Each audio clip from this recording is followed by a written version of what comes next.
Well, good afternoon, everyone. It's 12:45 by my clock. My name is Bob Beal, and I'd like to call the Atlantic Menhaden Management Board meeting to order. Um, as the agenda notes, Mel Bell is the actual chair of this board, but Mel was unable to make it today, but he's online and may chime in with some comments as we go along. And the vice chair of this board is Connor McManus, and Connor wanted to sit as part of his state's delegation and participate in the discussion today. So that leaves me. So I'm going to chair the meeting this afternoon. And before we get too far into the meeting, I want to give one quick presentation where, as everyone knows, we're about 2+ years behind on awards and recognitions and all sorts of other things at the commission. And I want to try to dig out of that hole a little bit with one fairly quick but very important presentation and a recognition of someone. So, Pat Kelleher, can you come up from the very back of the room up here if you don't mind? He's reluctantly and slowly getting up. Let the record show. But as Pat wanders up here, I just want to thank Pat for the previous 2 years as the commission's chair. You know, as Spud likes to note, Pat only actually presided over one in-person meeting, so we still got him a full-size recognition, even though we only did one of the meetings. But actually, the fact that Pat wasn't here and we weren't here for a number of those meetings actually made his job a lot harder as chair.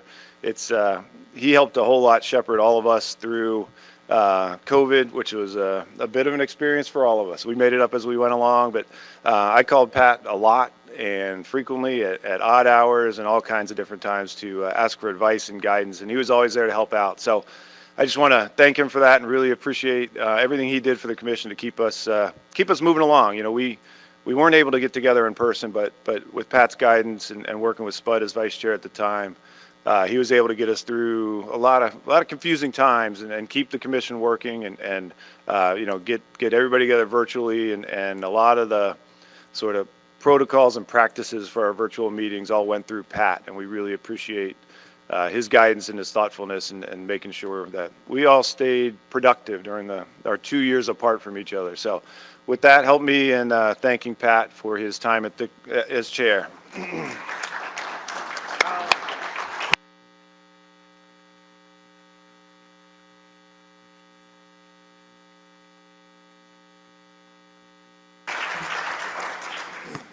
No, thank you very much, Bob. I appreciate it. It certainly was a different time being chair. I really did enjoy every moment of it. It's a privilege to be voted in by your peers to sit in the chair up front. And Bob is right. We did talk at a lot of very odd hours every time he was on vacation or I was on vacation, or early in the morning or late at night. So there was a lot of juggling to do, but I was pleased to do it, and very pleased that Spud stepped up into the role that he's in now. The best part about COVID is I told Bob and Laura right from the beginning, I didn't want a hospitality suite in my room. And then COVID hit. Worked out great. So thank you very much. And Pat, before you run off, I want to present this commemorative clock recognizing your time as commission chair and something you can keep to remember the COVID years, apparently. So here you go. Perfect. Pat. Great. Congratulations. Cool.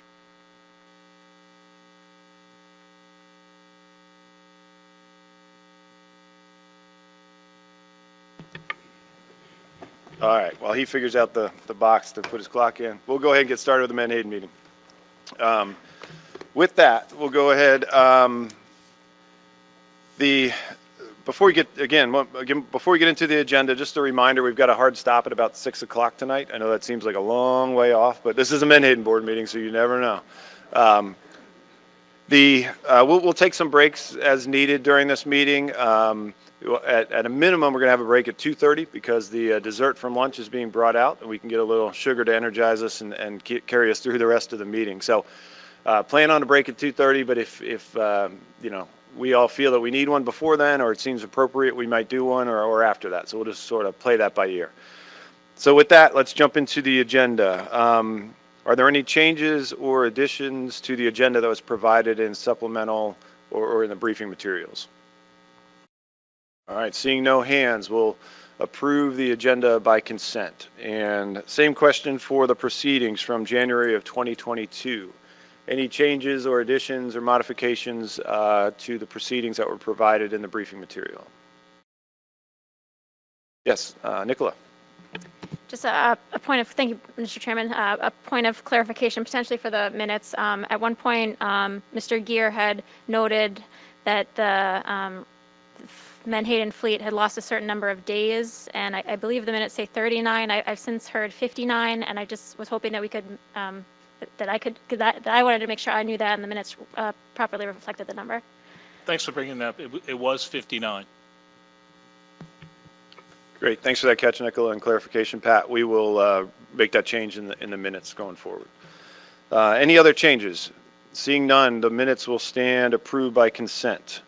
Now we get into the public comment portion of the meeting, and again, this is for items that are not on today's agenda.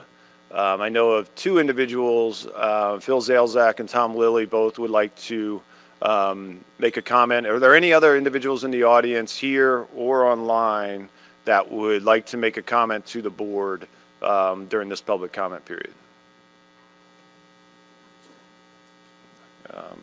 I don't see any other hands in the room or online. Is that correct, Tony? Okay, so no other hands on. So we'll give Phil and Tom each 3 minutes, and take it away, Phil.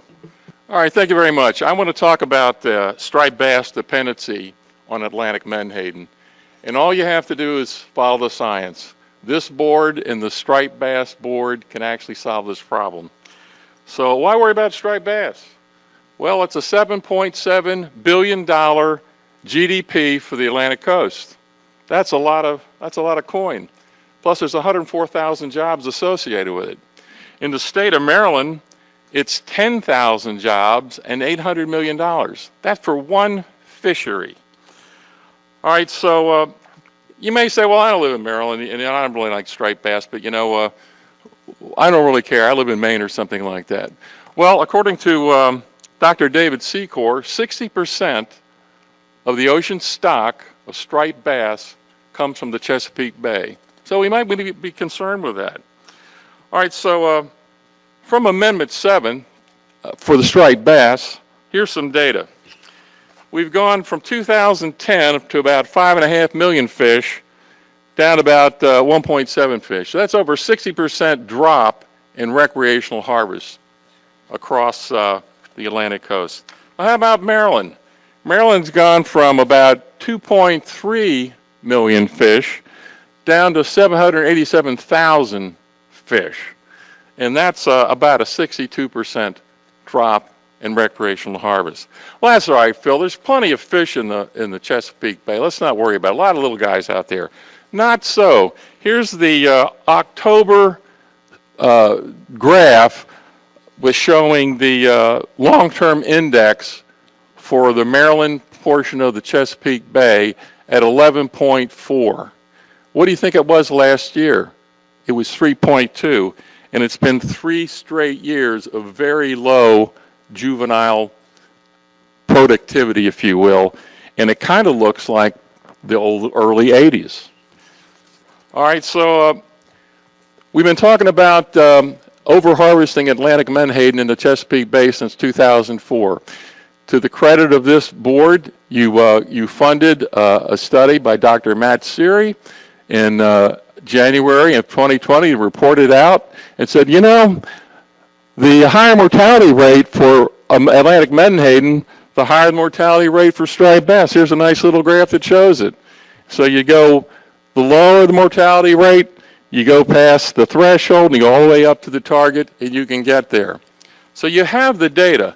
Well, that's all right, Phil. We'll just move on. So what did this board do? To the board's credit, you cut the total allowable harvest for the entire Atlantic coast from 216,000 metric tons down to 194,400 metric tons. You said, we got to cut it by 10%.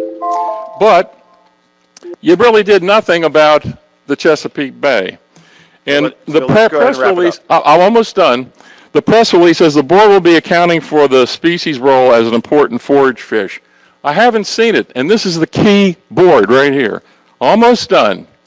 All right, so the ERP committee reported out last year. It said, it'll take 5 to 7 years to determine what the biomass of Atlantic Menhaden and the Chesapeake Bay. We don't have time. We got to make a decision now. So here's a recommendation. Prohibit the commercial reduction fishery of Atlantic Menhaden and the Chesapeake Bay. Specifically, push out that reduction 3 nautical miles off the Atlantic coast. Great. Thanks, Phil. Appreciate the comment. Well, I have one other recommendation, sir, and that is to put this on the agenda for August, and I want to hear a discussion on it, and I want to see a vote on it, because we're out of time and there's no more science to be reviewed. Thank you for your time. Thanks, Phil. And Tom Lilly, go ahead. You have 3 minutes, please.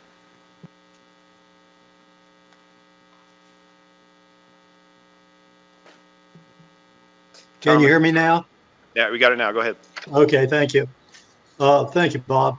A lot of Marylanders supported a Maryland state resolution that asked this board to decide whether factory fishing should continue in Chesapeake Bay.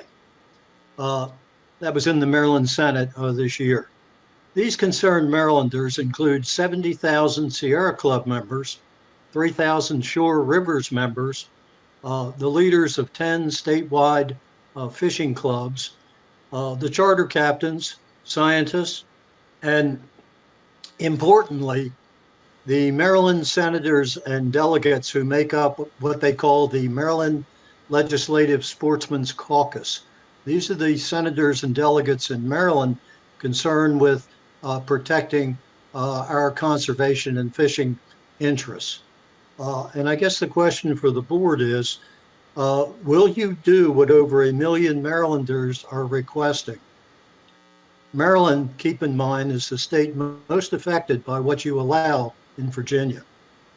Okay, the amount of menhaden in the bay has a direct impact, as you know, on our striped bass and nesting ospreys, and it directly affects the quality of the life and experience 8 million days that Maryland friends, family, and children spend out of doors fishing and enjoying Chesapeake Bay. 8 million days a year. Every one of those days is affected by your decisions. So just moving the factory fishing into the U.S. Atlantic zone would get 50,000 tons of menhaden forage to our fish and wildlife when they need it the most. Increasing days fishing and enjoying the wonders of Chesapeake Bay, as Sierra Club put it, by just 15%, would add over 1,200,000 more days for Marylanders fishing and enjoying the Chesapeake Bay. Repeat, 1,200,000 additional days a year. And the physical and mental health benefits, which have been scientifically proven and given to you in the things that we have submitted, would follow. Those million-plus days as a generator would be a generator of hundreds of millions of dollars of economic impact. Okay, the question again, will this board place these essential issues on the agenda for the August meeting? Thank you all very much. Have a great meeting. Thanks, Mr. Lilly. Appreciate the comment. All right, any other public comment, either online or in the room? Seeing none, we'll go ahead and jump into the agenda. The first, or the next agenda item is a review of the 2021 landings data, and James Boyle is going to give that presentation. I don't think many of you guys have met James. He's a new FMP coordinator. He's unable to be here today, but hopefully in August you'll get to meet him actually in person. But he'll be giving that update and available for questions at the end of it. So with that, go ahead, James, if you were ready to go. Thank you very much, and yeah, nice to virtually meet everybody. I hope to see you all again in person in August. So yeah, as mentioned, I'm going to be giving an update on the 2021 landings data ahead of the full FMP review process planned for the next board meeting in August. So this way you'll have the most up-to-date information going into the discussion of the draft addendum today. Next slide, please. So just a quick overview of the presentation. It's essentially just a pared down version of the FMP review to focus just on landings. with a quick reminder at the beginning of what are the current status of the FMP. So next slide, please. And here's that quick reminder. Amendment 3, which was approved in 2017 and implemented in 2018, is the most current management document that the fishery operates under. For notable changes, as most of you I'm sure are still aware, the Chesapeake Bay cap was exceeded in 2019, and to account for that overage, the cap was adjusted for the 2020 fishing season down to 36,000 metric tons. But after 2020, where the reduction fishery finished below that cap, it was returned to 51,000 metric tons as outlined in Amendment 3. So for 2021, it is back into the normal level. And just another reminder that the new TAC for the 2021-2022 fishing seasons is 194,400 metric tons based on the board-approved ecological reference points, or ERPs. Next slide, please. So moving on to 2021 landings, the total commercial Atlantic Menhaden landings, including directed incidental catch, small-scale fisheries, and episodic event set-aside, or ESA, landings, are estimated at 195,092 metric tons, or about 430 million pounds, which is an approximate 6% increase relative to 2020 and 0.36% over that new TAC, which, as mentioned, is 194,400 metric tons, or about 428.6 million pounds. However, the non-incidental catch fishery landings, so that would be directed landings plus ESA landings, total is estimated at 189,343 metric tons, or 417 million pounds, which is also a 6% increase from 2020 and represents about 97% of the coastwide commercial TAC. Landings from the incidental catch fishery are estimated at 5,750 metric tons, or 12.7 million pounds, which is a 9% decrease from 2020 and do not count towards the coastwide TAC. Next slide, please. Next is a look at the reduction fishery. The 2021 harvest for reduction purposes is estimated at 136,690 metric tons, or 301 million pounds, 301.3, which is a 10% increase from 2020 and 0.06%, or less than 200,000 pounds, above the previous 5-year average of 136,614 metric tons. Omega Proteins plant in Reedville, Virginia is still the only active menhaden reduction factory on the Atlantic coast. In the Chesapeake Bay, Amendment 3 implemented a 51,000 metric ton harvest cap, as I mentioned. The reported reduction landings from Chesapeake Bay in 2021 was about 50,000 metric tons, or under the cap by approximately 1,000 metric tons. Next slide, please. This figure shows landings from the reduction in bait sectors through time. Reduction landings are using the left-hand axis and bait landings on the right-hand axis, so please know that they are different scales. Reduction landings are an order of magnitude larger than bait landings, but generally reduction landings have been declining over time, and relative to last year, bait landings had a slight drop and reduction landings had a slight uptick, but the overall trend remains fairly consistent. Next slide, please.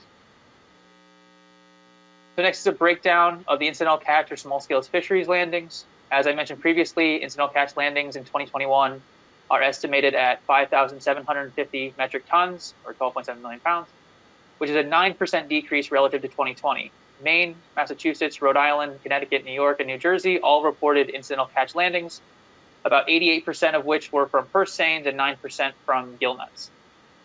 Maine accounted for 96% of the total incidental fishery landings in 2021, and incidental catch trips were lower than trips from 2020, but still higher than from 2016 through 2019. Next slide, please. For the EESA, landings were 2,213 metric tons, or 4.9 million pounds.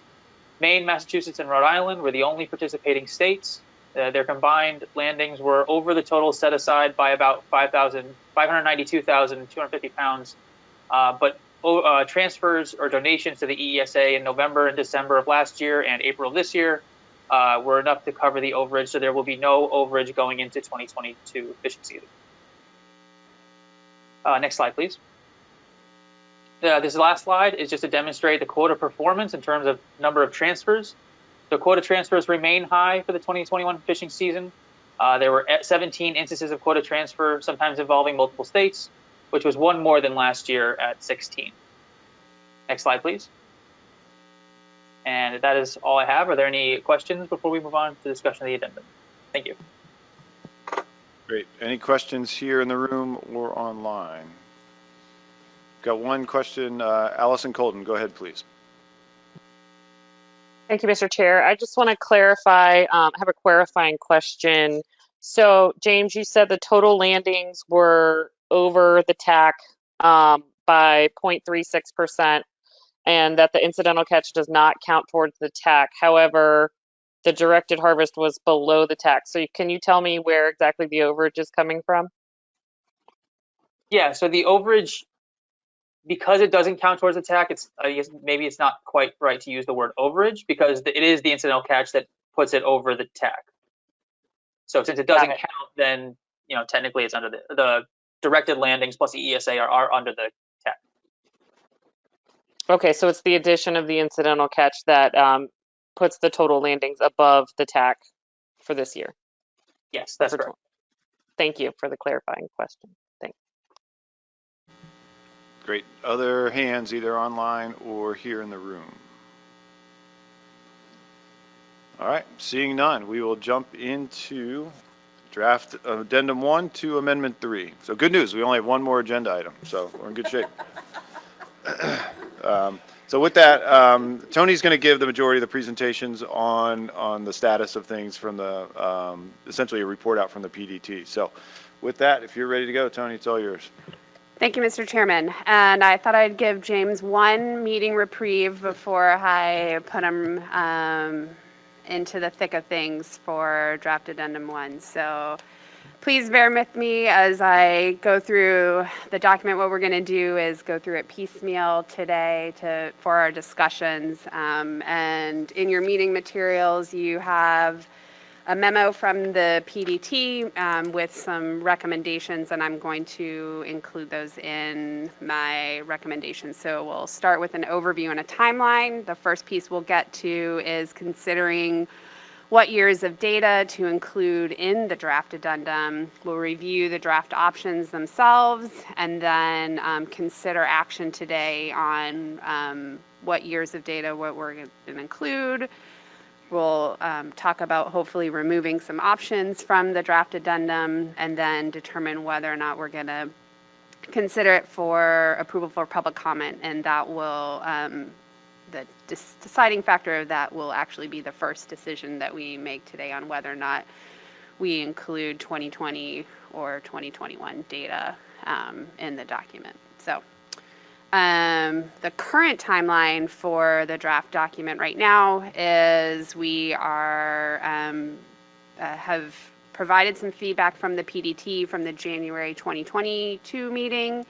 The PDT made additional edits based on the board's feedback over the winter/early spring, and we are considering that feedback and approval for public comment today. If we do that, then we would have hearings this summer and consider the document for final approval in August of 2022, which would put us in time for an implementation in 2023 if that is the pleasure of the board. So the first thing that we want to discuss is the landings and what years of landings that we're going to use in the document. In March, additional information was brought forward to the PDT regarding whether 2020 landings were representative due to the impacts of COVID-19. Specifically, the PDT had heard a proposal from the state of Virginia to allow for adjusted 2020 landings to account for lost fishing days due to the pandemic. The PDT was concerned that all states' fisheries may not have been impacted by COVID-19 to the extent of which is unknown and possibly variable across the states. And so therefore, if the board was going to allow for adjusted data, then all states should have that opportunity to bring forward proposals. So the PDT did not specifically discuss Virginia's proposals, but instead crafted some options for the board to consider. But Virginia's proposal had presented the PDT with evidence that their 2020 landings were atypical of the recent time series. Not all states experienced impacts to their fisheries in 2020, and the impacts were disproportional across the states. The PDT noted that addressing this issue could set a precedent for 2020 data for allocation. as well as set a precedent for not using it. The Menhaden board may want to consider recommending to the policy board, considering the utility of 2020 data and management decisions across all species. And the policy board can consider an overarching policy, although such a policy may be difficult due to the differing degrees of data collected for each species harvest. So the first option would be just to remain status quo, keep the data as is, and use the data through 2020. It would not have any impacts to the timeline, and we could have possible implementation in 2023. Based on discussions with PDT members who have reviewed their state's 2020 data, the PDT has determined that it is an abnormal year for more than one state.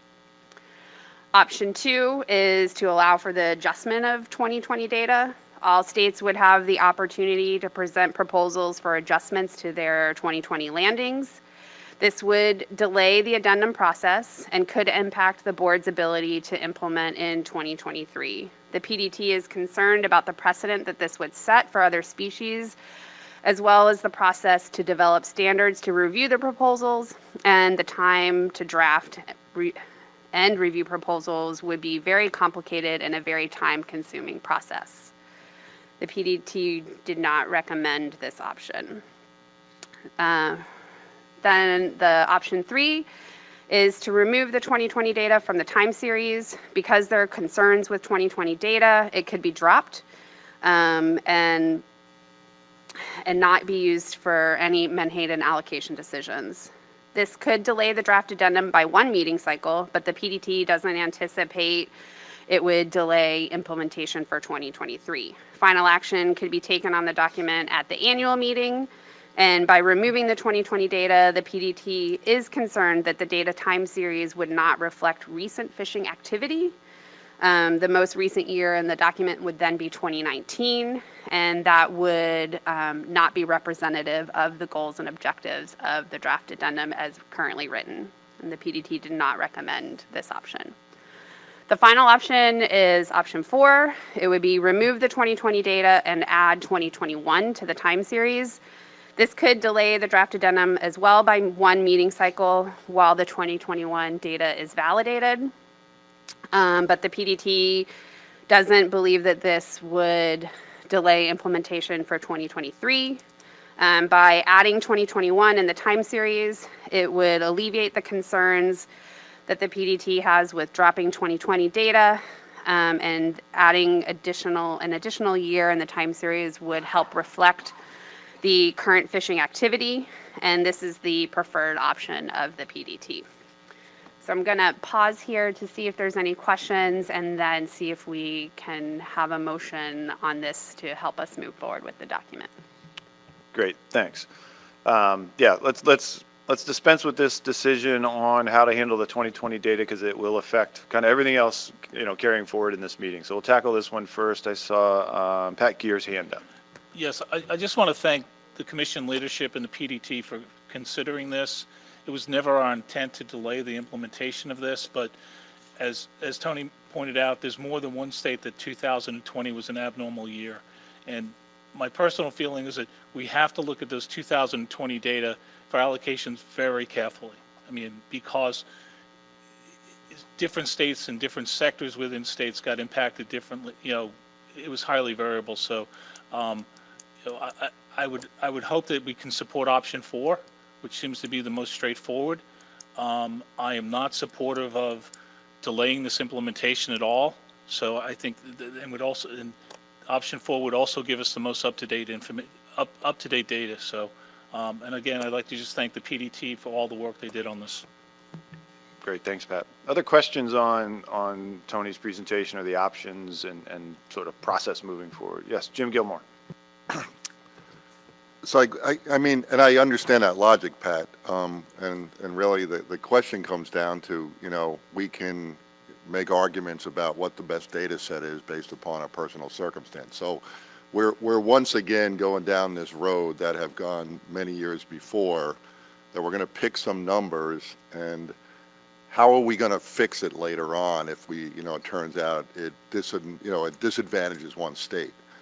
And that's my concern. I mean, what's in here right now really needs to go out to the public, but we're going to get into some sort of allocations that are based upon really, I mean, we're talking about data during COVID, and we're making some pretty significant decisions. And let me go back to a statement that was made by my predecessor a year ago. Well, we'll agree to it now as long as we can get out of it later, and we never were able to get out of it later. So there's my concern. I'm not as that concerned about which one we pick, but when we get new data, we got to be able to, change this is really, and I don't know if that's how we would do that other than trying to do another addendum, but I don't want to get us into a situation where we make decisions now and then we have the haves and the have-nots and back into that same fight we get into all the time. So anyway, thank you. Great, thanks, Jim. Other comments or questions about the options on the board now? Seeing none online and none here is, oh, sorry, Lynn, I didn't see that. That's okay. Just real quick, I just feel compelled to put on the record that I think, and certainly COVID is extraordinary, but if next year we have an issue where we have a large hurricane that runs up the coast and it blows closed inlets across the south and they can't get their fishing fleets out, that's also an extraordinary circumstance. So I would just suggest that maybe this might be, whatever we decide today, maybe the policy board would want to take up some sort of conversation on guardrails going forward, so we're not always in this sort of, wondering what's extraordinary and what's not for data impacts. Thank you. Great, thanks, Lynn. Other comments, or are we ready for a motion? Megan. Thank you, Mr. Chair. Yeah, I wasn't sure if we're questions or comments right now because we don't have a motion yet, but I can predict maybe what the motion is going to be, so I'll try and work off of that. But yeah, I mean, I understand why Virginia is putting this forward. I'm not at all disagreeing with the statement that COVID probably had some impacts on that state. I guess maybe to piggyback off of Lynn's point here, I think COVID may have been atypical, but I don't think it's atypical for a state to not be able to harvest its full quota for one reason or another, whether that's, as Lynn mentioned, a hurricane or market conditions or whatever. I think there's a lot of situations where states can point to an allocation where they said that year and that allocation isn't representative for reason X, Y, or Z. And that's why we use averages. So I think if we are going to change the data, I think it's really important for the board to be clear how this is different than, Hurricane Sandy, or name some other situation a state has had that's impacted their ability to harvest quota. And I'll also say, and maybe this is a question for Virginia, but I guess I'm a little confused about the timing of the proposal. We've been working on the document for, I don't know, a year and a half at this point. So I'd be curious maybe why it's coming forward now. And I think the challenge is states now have both 2020 and 2021 landings. So I think it provides an opportunity for states to compare their landings against those 2 years and make a decision based off of that. I think, if we had had the proposal earlier, we wouldn't have had 2021 landings, and it would be a very different context for the discussion. So I'm curious to hear more about that, if Pat can answer that. Mr. Gear, go ahead, please. If you go back to the minutes from any board meeting or any PDT meeting, we have brought this up at every single meeting. We've talked about our concerns with the 2020 data. It wasn't until I went on a tirade at the last board meeting in January that, the leadership, Bob and Spud approached me and said, "What is this? What's going on?" And that's why we put forward the proposal then. We have been bringing this up time and time again. So it wasn't the first time it got brought up. Thanks. Yes, Ms. Meserve. Thank you, Mr. Chair. If we're on to comment, I guess I would say that I agree completely with option 2 and option 3 not being the path forward for us here. I struggle a little bit with changing the data because we haven't, the board at least, didn't see a proposal from Virginia and any of the specifics to justify the reduction in landings. And so I guess my question, other than, yes, it was COVID, many states had impacts, they were disproportionate, but I guess my question would be to Tony, perhaps, if the PDT had any discussion about, other elements at play in 2020 that could have impacted Virginia's 2020 landings, weather or the reduction in the Bay Cap, for example, and whether they looked for, correlation between those lost days and the landings that resulted.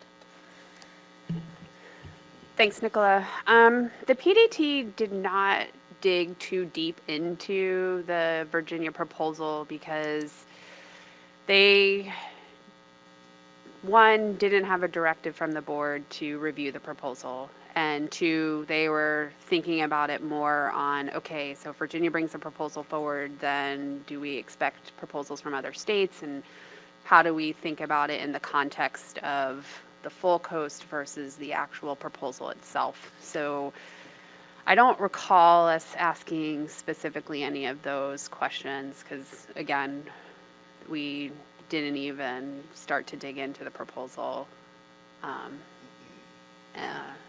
And I don't think that any of that information, I'm trying to remember, was in the proposal that would have sparked those questions right away anyway.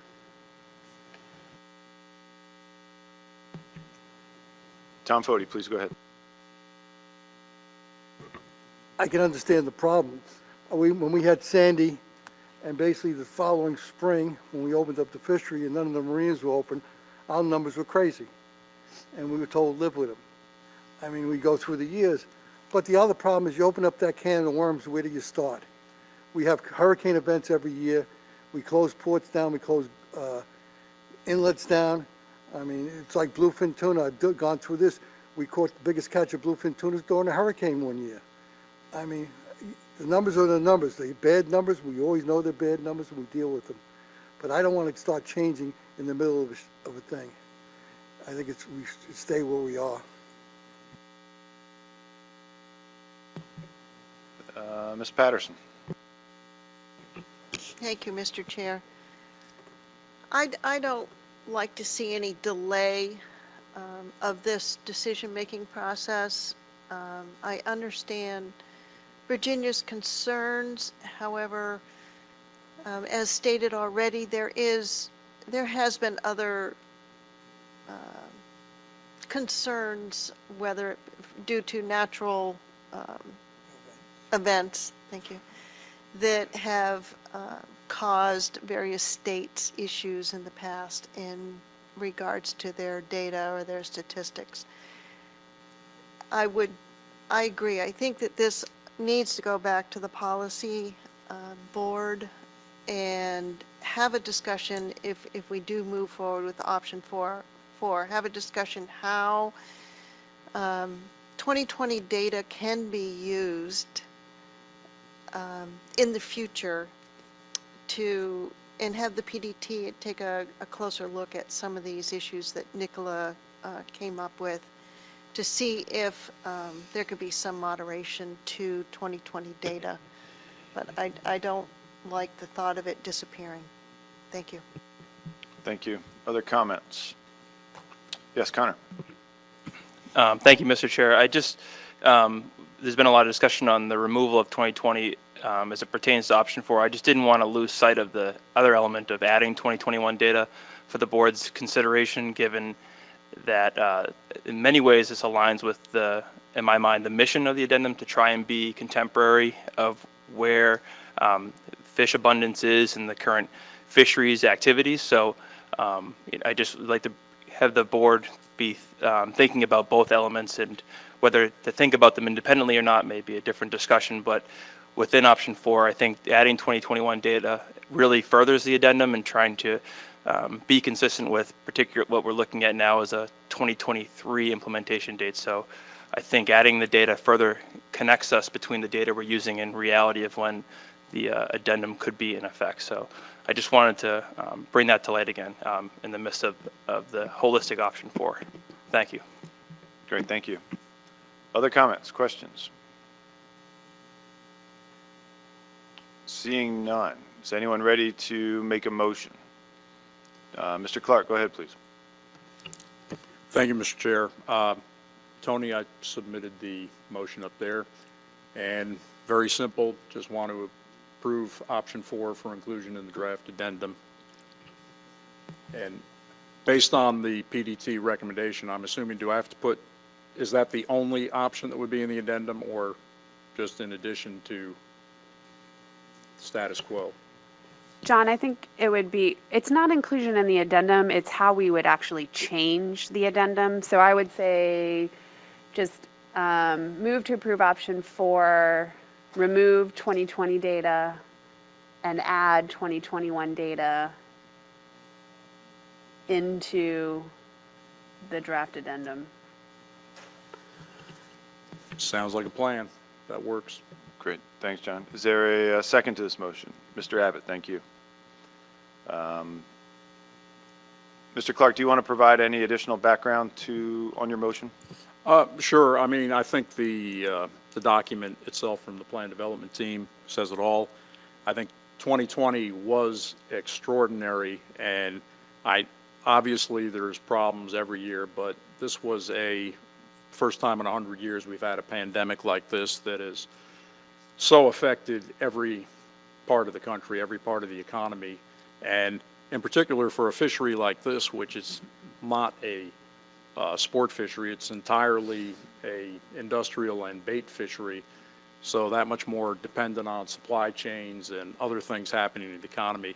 I just think that it just makes a lot of sense for Menhaden to go with the 2021 data and just remove 2020. I understand the precedent it's setting, and that is certainly something that I agree should be discussed at the policy board, but I just think for Menhaden in particular that this is the way to go. Thanks. Thank you. Mr. Abbott, you're all set? All right. David Borden had his hand up online and it's gone down. Mr. Borden, do you have would you like to make a comment now?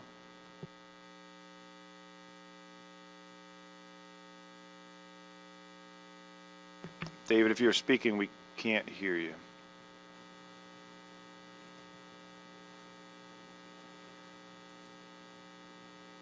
Well, your hand's back up, David, but so go ahead if you're ready. We'll try to get the microphone sorted out.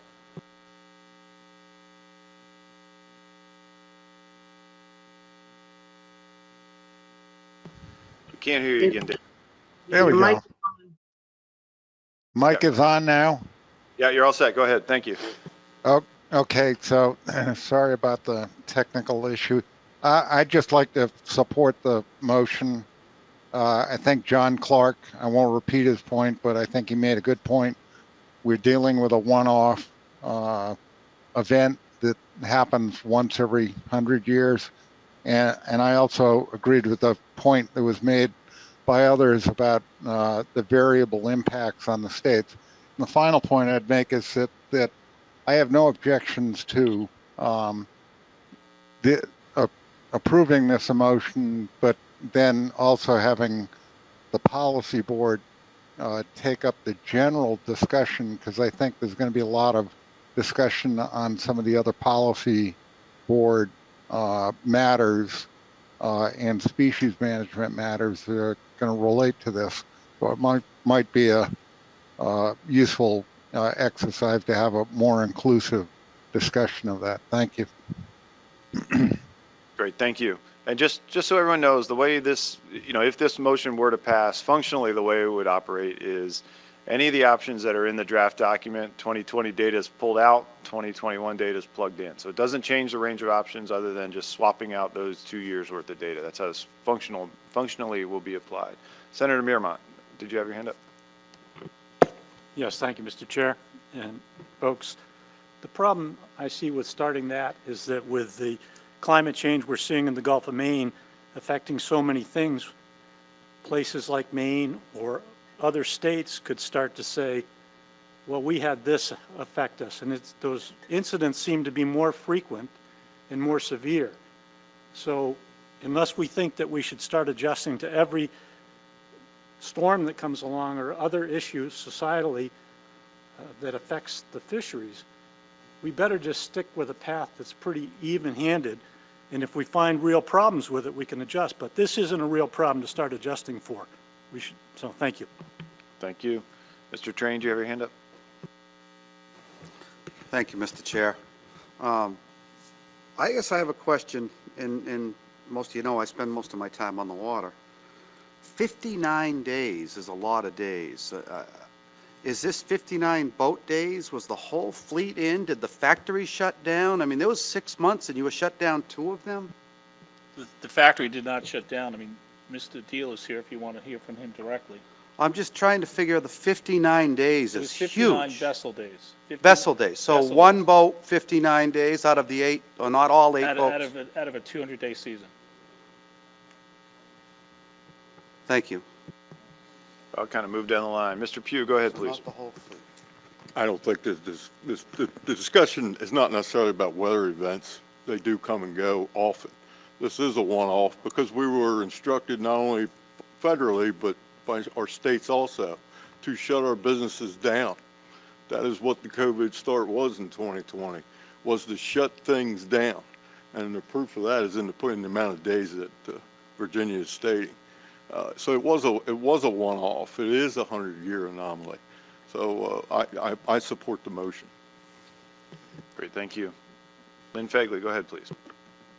Thank you. I would support the motion, but I do want to make sure that we have had sufficient conversation on the record that this will go forward to the policy board to review the concept of how we're going to use 2020 data going forward across the board, and also how we're, potentially setting guardrails on this idea of just removing years. Great, thanks, Lynn. I don't want to relate it to this motion necessarily, but based on the comments around this room, it sounds like bringing something to the policy board and having a conversation later this week, or at least starting a conversation, is appropriate. And I think that should happen regardless of what happens with this motion. So I don't want to link those two together, but we'll go, Tony and I will bring that forward to the policy board. So with that, other comments on the motion? Seeing none, are we ready to caucus? All right, we'll do a 2-minute caucus because I realize some folks aren't necessarily in the room.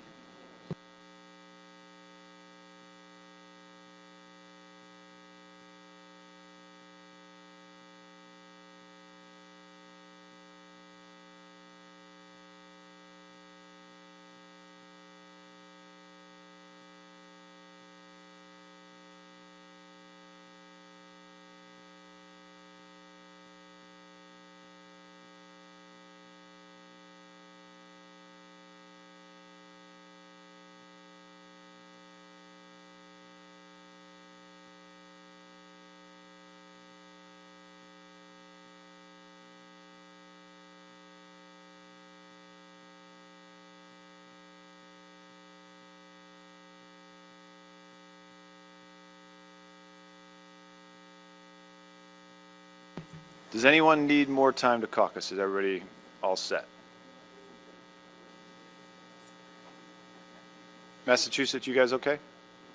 You all set? Okay, I just want to make sure. All right, so since we are in this kind of hybrid format here, voting is going to be a little bit different than standard in-person voting. What we're going to do is I'll call on hands in favor. Keep those hands up. Tony's going to read off the state names associated with each hand, just so the people that aren't here know who's voting in what direction, and then we'll lower those hands and go through the rest of the voting. So all those in favor, please raise your hand and keep them up until Tony calls your state name, please.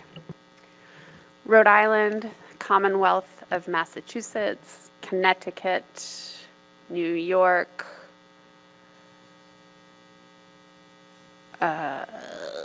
Pennsylvania, Florida, Georgia, South Carolina, North Carolina, Virginia, Potomac River Fisheries Commission, Maryland, Delaware, is your New Hampshire.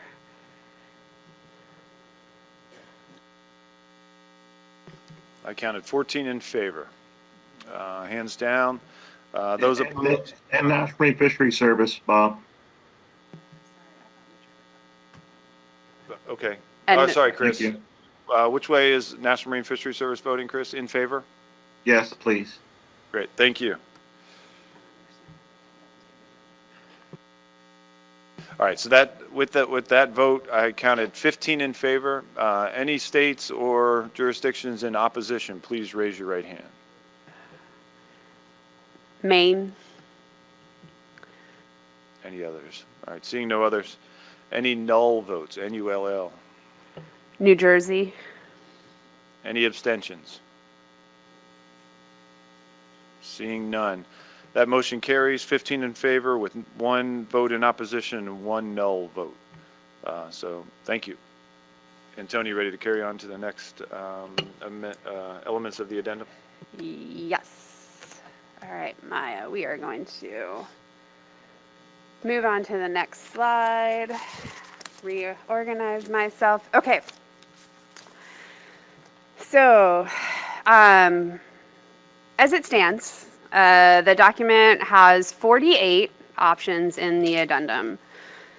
27 of those options are allocation options, 5 of them are episodic events options, and 16 are incidental catch small-scale fishery options. Several of you have been on webinars that we've had recently for striped bass and summer flounder, scup, and black sea bass, where the public has noted that the length of the document or the notions that are being contained in the document have been difficult for the public to follow along and comment on our documents. And with 48 options, 27 of those being allocation, I fear that we will continue the pattern of making it difficult for the public to follow along. So the PDT is very concerned with the number of options that we have in the document and is hopeful that the board will remove some of the options, in particular some of the allocation options, so it makes it easier for the board or for the public to follow and understand and make comments on the addendum.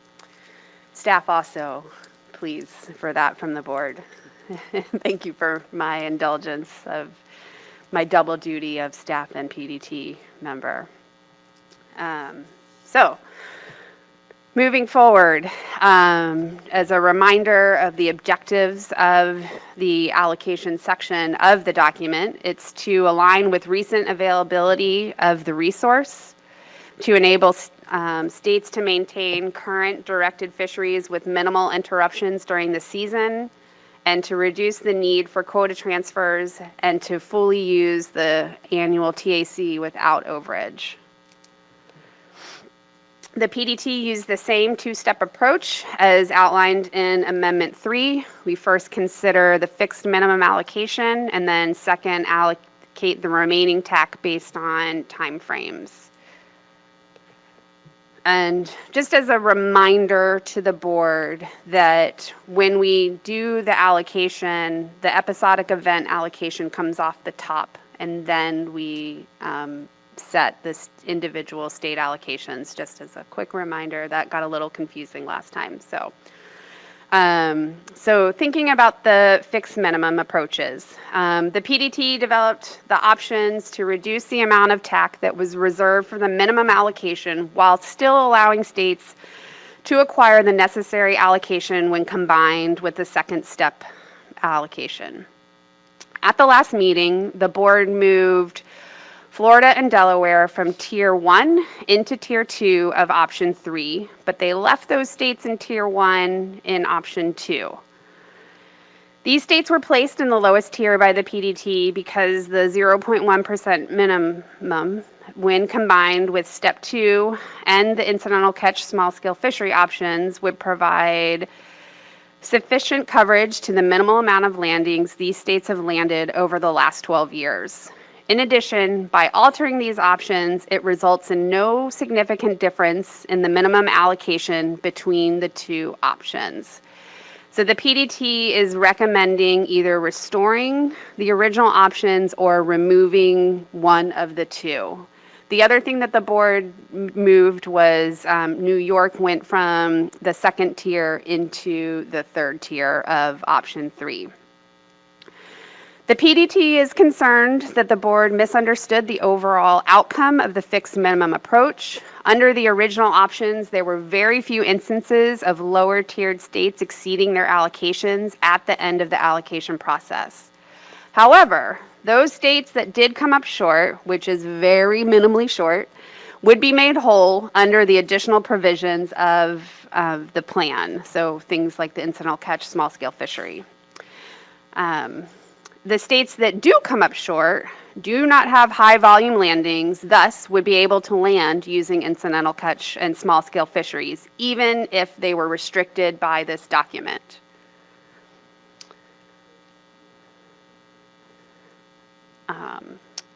So then for the second step of the allocation,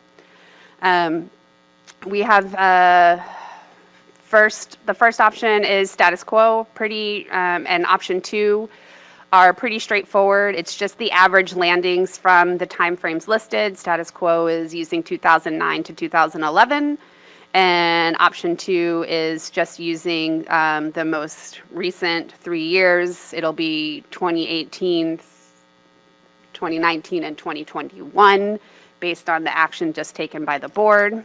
It reflects recent landings, stock distributions, but obviously does not take into account historical. For the weighted time frame allocations, the PDT is recommending removal of time frame number 2. The board had previously requested 2 versions of the weighted allocation time frame be developed. While the state allocations vary slightly between the 2 options,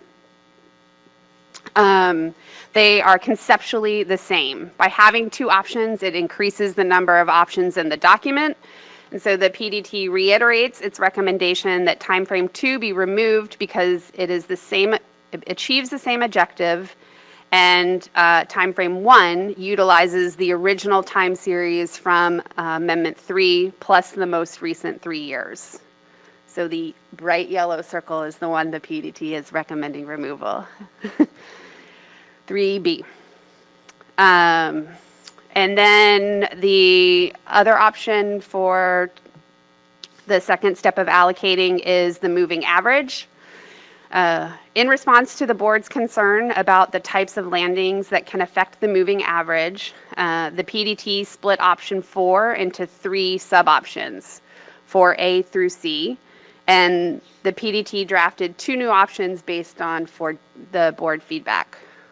Option 4A represents the original moving average method that includes all catch types, including the episodic events and the incidental catch small-scale fishery landings, to most accurately reflect the distribution of the stock and effort. The PDT continues to support the retention of this option as it is the most responsive to the current fishery. But if the TAC is exceeded, it could impact the states that utilize their full quota. Option 4B, which is a new option for the board, only uses landings under or equal to the TAC in the moving average calculation. It recognizes the importance of incidental catch small-scale fishery and episodic landings in a state's total landings where there is extra fish available, such as when a state does not achieve its allocation due to low availability or low market demands. However, it doesn't reward states for activities that could lead to overfishing, meaning exceeding the TAC, and or damage existing markets in other states by shifting quota from states that fully utilize their allocation.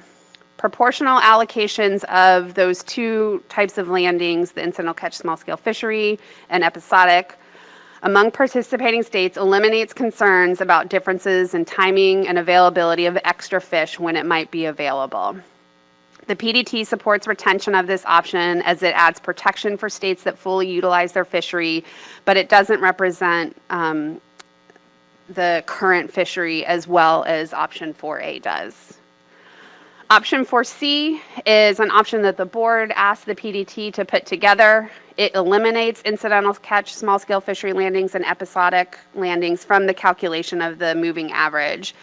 This limits the average to landings acquired under a state's annual allocation or quota transfers only. As written, the option no longer achieves the purpose of the moving average by inaccurately representing a state's landings. Using such a limited amount of data in the calculation would not allow for movement of quota in any meaningful way and would not meet the goal and objectives of the addendum. In addition, the PDT sees the 3-year time frame of the average as sufficient in eliminating the outside influence of a single year and presenting a race to fish.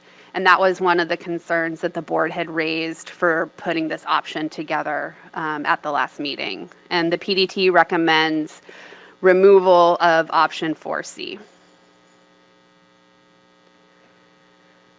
And I can go through, if the board would like, all the tables that go along with this document, but I recognize they're pretty hard to see.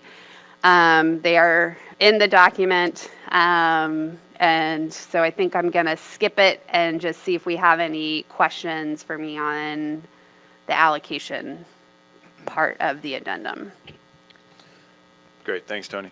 So I guess first question is, given how hard these numbers are to see, is there value in going through step by step through all these different options? They really are unchanged from the January meeting. So the bulk of them, they're in your document, probably a lot easier to read in your document. And if we don't have to go through them, it would save us a lot of time. But if there's a need, we can do it.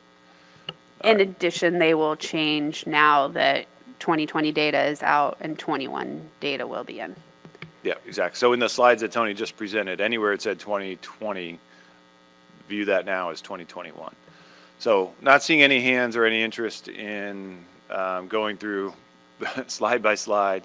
We'll go ahead and go. Tony, can you go back to your slide with the tiers on it? Are there questions on how this works and what the plan development team has recommended as far as changes and or removals?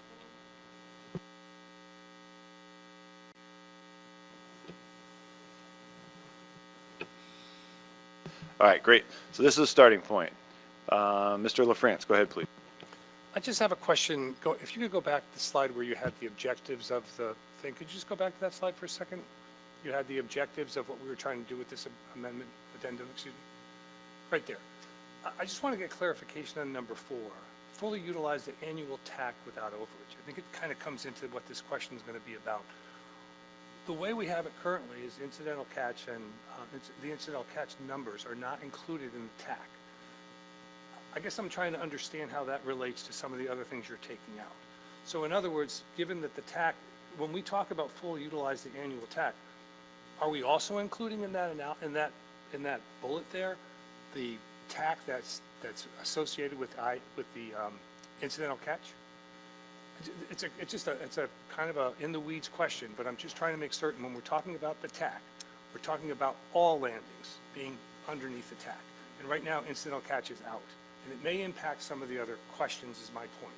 So I just raised that as a question to make certain when that was put forward as an objective, it was to make certain that all landings were considered under the TAC.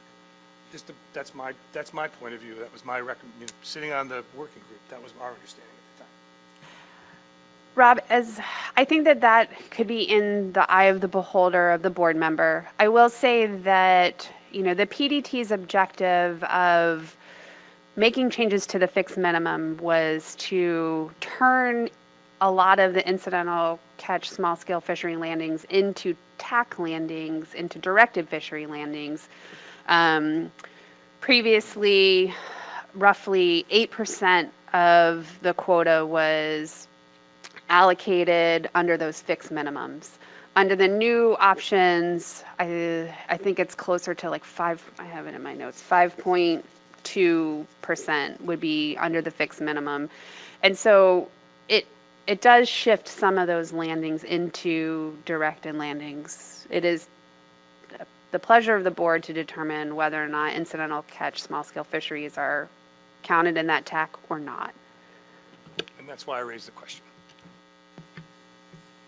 Great, thanks. before I go to the next questions or comment, had a request to make sure everybody gets pretty close to the microphone when they're speaking, just so everybody in the back of the room and online can hear you. It's we are broadcasting out, and we want to make sure everybody can hear. So pull the mics pretty close and speak directly into them if you can. Other comments or questions, starting with the tiers probably is a reasonable place, as well as the placement of the states within those tiers. Any other questions or comments, please? All right, seeing none. So there was a PDT recommendation, is the restore or remove option 2 or 3. Any takers on that one? Yes, Megan.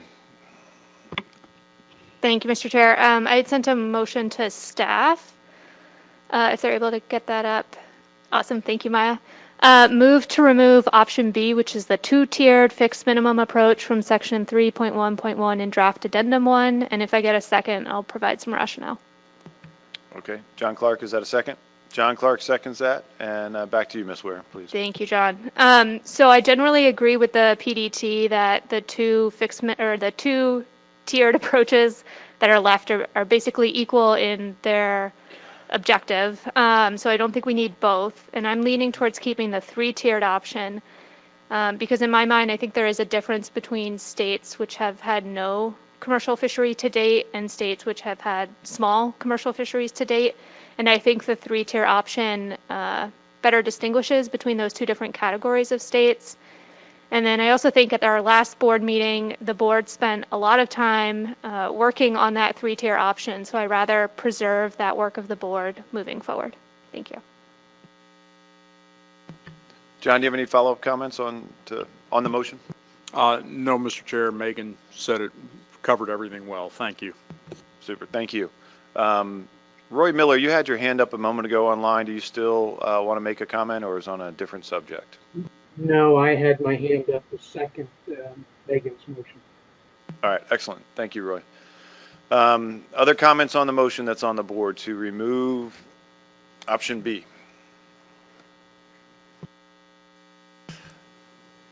All right.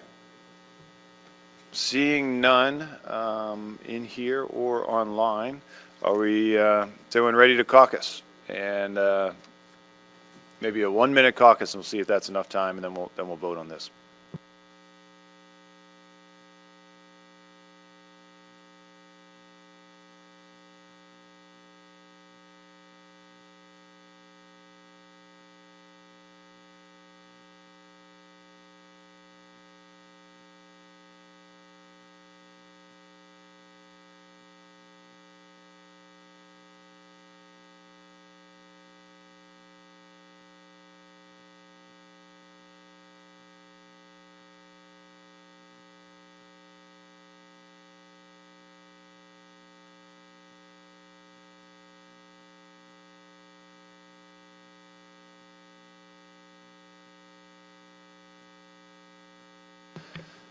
All right, any additional time needed to complete your caucuses?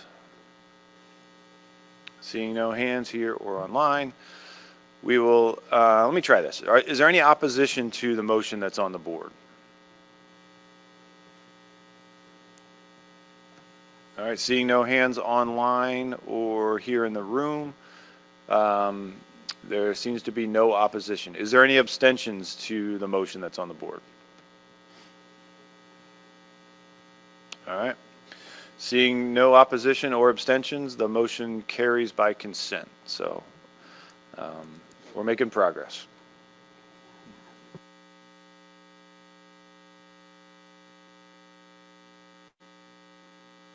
We'll get up the next slide, or the slide with the next issue on it here in a second.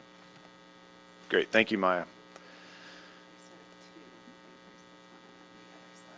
Yeah, so the next two slides kind of relate to each other. The plan development team is recommending removal of option 3B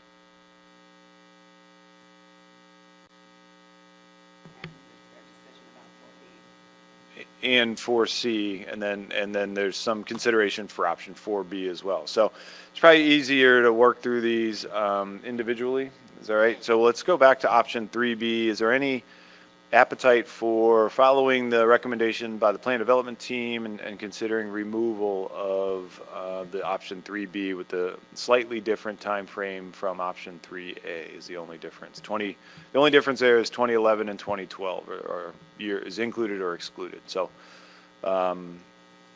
any thoughts or motions relative to option 3B?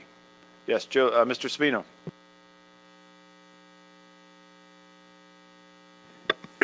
You could call me Joe Bob. I have to respectfully disagree with the PDT on this. I think having a longer historical period in a time before we had quotas is important. There's some interannual variability in this fishery. And now with our recent decision where we're going to have options to include 2021, albeit dropping a year, we are bridging a 4-year period for the more recent years as well. I still would prefer to see option 3B, and I do agree that they're very close, so I would be willing to drop 3A. I wanted to put that out there for discussion before a motion comes up. Thank you, Joe. Any other comments relative to 3A versus 3B, removing one or keeping both? Ms. Meserve, please. Thank you, Mr. Chairman. My preference would be to follow the PDT's recommendation here. I think that the first weighted option clearly builds upon option 1 and option 2. Going back to 2012 feels to be like we're relitigating the decision made in Amendment 2 with those or Amendment 3 with those years. And I think that the objective of incorporating more is to incorporate more recent history, and that 3A better achieves that. Great, thank you. Other comments on the difference between these two motions? Options, sorry.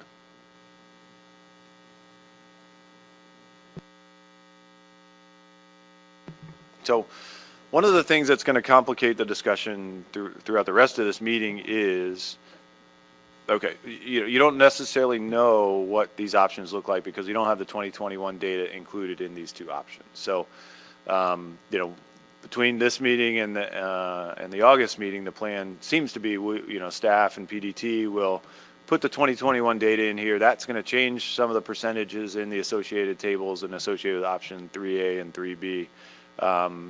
Not that I want to defer anything until August, but if the board's not ready to decide between 3A and 3B at this point until they see exactly what the 2021 data does to those different options, one approach would be to wait until the August meeting and see what that looks like, and then the board can go from there. So it's up to the group, but just wanted to get that on the record.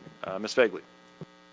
Yeah, thank you. I really appreciate that, and I'm just going to be perfectly honest that Maryland does a little better if we leave 3A, and it does a little better if we do the reverse than what we're trying to do. So but it's not substantial, but I think it might be helpful to see.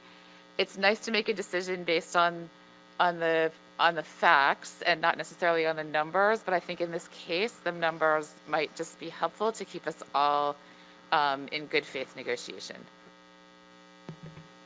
Is there another hand? Megan, do you have your hand up or no? Dennis Abbott, go ahead, please. Yes, thank you. Option 2 is an example. We'll read 2018, 19, and 2022 when we revise the 21, I meant to say. Yes, that's what it'll be. 2018, 2019, and 2021 will be what option 2 is. Thank you.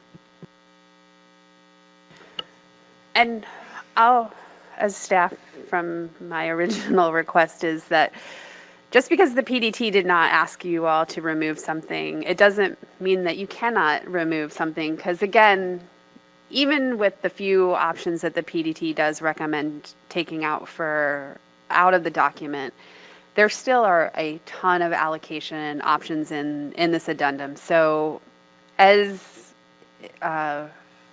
you ponder the 21 data when we get it, over the summer, I would just suggest thinking really hard about whether or not all of the options are viable options in your minds, and really think about what we're going to take to the public for comment.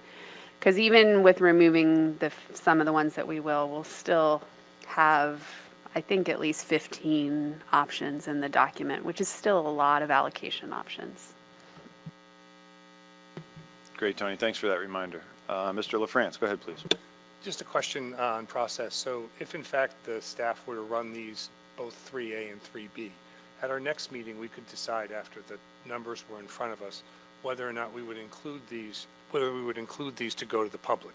So I guess I just wanted to get that clarification. Yes, that's correct. The board still has that latitude in August. All right, great. I guess to follow up Tony's point about, paring this down anywhere and any way the board feels is appropriate, anything we could take out today will save the PDT some work between now and August. Anything you take out after August will save some confusion and complication at the public hearing. So that's kind of our two-step process here to follow up on Mr. LaFrance's comment. Everything, we kind of reset when we get to August, and once you see the final document, things can be changed at that point. So with that understanding, is there any appetite for a motion on 3A, 3B, or option 1 or 2 at this point, or do you want to see what the final numbers look like when we get back in August? Sorry to jump in here. I just want to make a quick comment that for option 3B, the later, more recent time series is 2017 to 2021 was 2020. So that the length of time series for the old and recent data is the same. It's 4 years. Great. Thanks for that reminder, James. The typo on the slide. Appreciate that. So with that probably even means more. You want to see what those numbers look like coming forward. So I didn't see any hands when I asked for motions. I'm going to assume we'll get the PDT to crunch the new numbers, come up with different tables, and come back in August and do that. All right. Seeing no opposition to that. Tony, do you want to give a quick summary of where we are with option 4 again, just so everybody's fresh in their mind? Will do. So again, this is just thinking about the moving average. At the last meeting, the board requested an option that took out incidental catch, small-scale fishery, and episodic landings from the moving average in total. The PDT felt by doing that, it no longer achieved the objective of the moving average, so they created a middle ground option, which becomes 4B, which allows for the episodic, incidental catch, and small-scale fishery landings to be used up until the TAC, and then anything over the TAC would not count. States that had incidental catch, small-scale fishery landings, and episodic landings would be proportional, that's below the TAC, to be included in their 3-year moving average. So I recognize that we don't have 21 data, but conceptually, if you wanted to remove an option here, we could, or not. The PDT has one option for removal, but it doesn't mean that you can't remove more than one option. So with that, Ms. Fagley, please. I have a question about how this might work for B. So it says that it's only going to consider landings up until the TAC. So Maryland fishes a gear that is stationary. It doesn't move. So we have no ability in our state to go where the fish are. So if we get a slug of fish through the bay and into our pound nets in October, and the TAC has already been met, does that mean that we don't get, there's no acknowledgement that we had an appearance of fish in our stationary gear? Nope. The reviewers, I'll call it the plan review team, would look at all landings that occurred under episodic, incidental catch, and small-scale fisheries. And then we would look at each state's catch proportionally and then reduce those landings down to whatever the TAC was, and you would get your proportion up to the TAC to count towards your 3-year moving average. So it's poundage, not anything to do with timing. Say the last part of your question. It doesn't have anything to do with timing when the Correct. fish are. Yes. Okay, thank you. Good, thanks. Other questions or comments on option 4 or the sub options or motions to adjust these? I just would like to be heard on keeping option, sorry, it's too far away from me, Tony. I'd just like to be heard in favor of keeping 4C.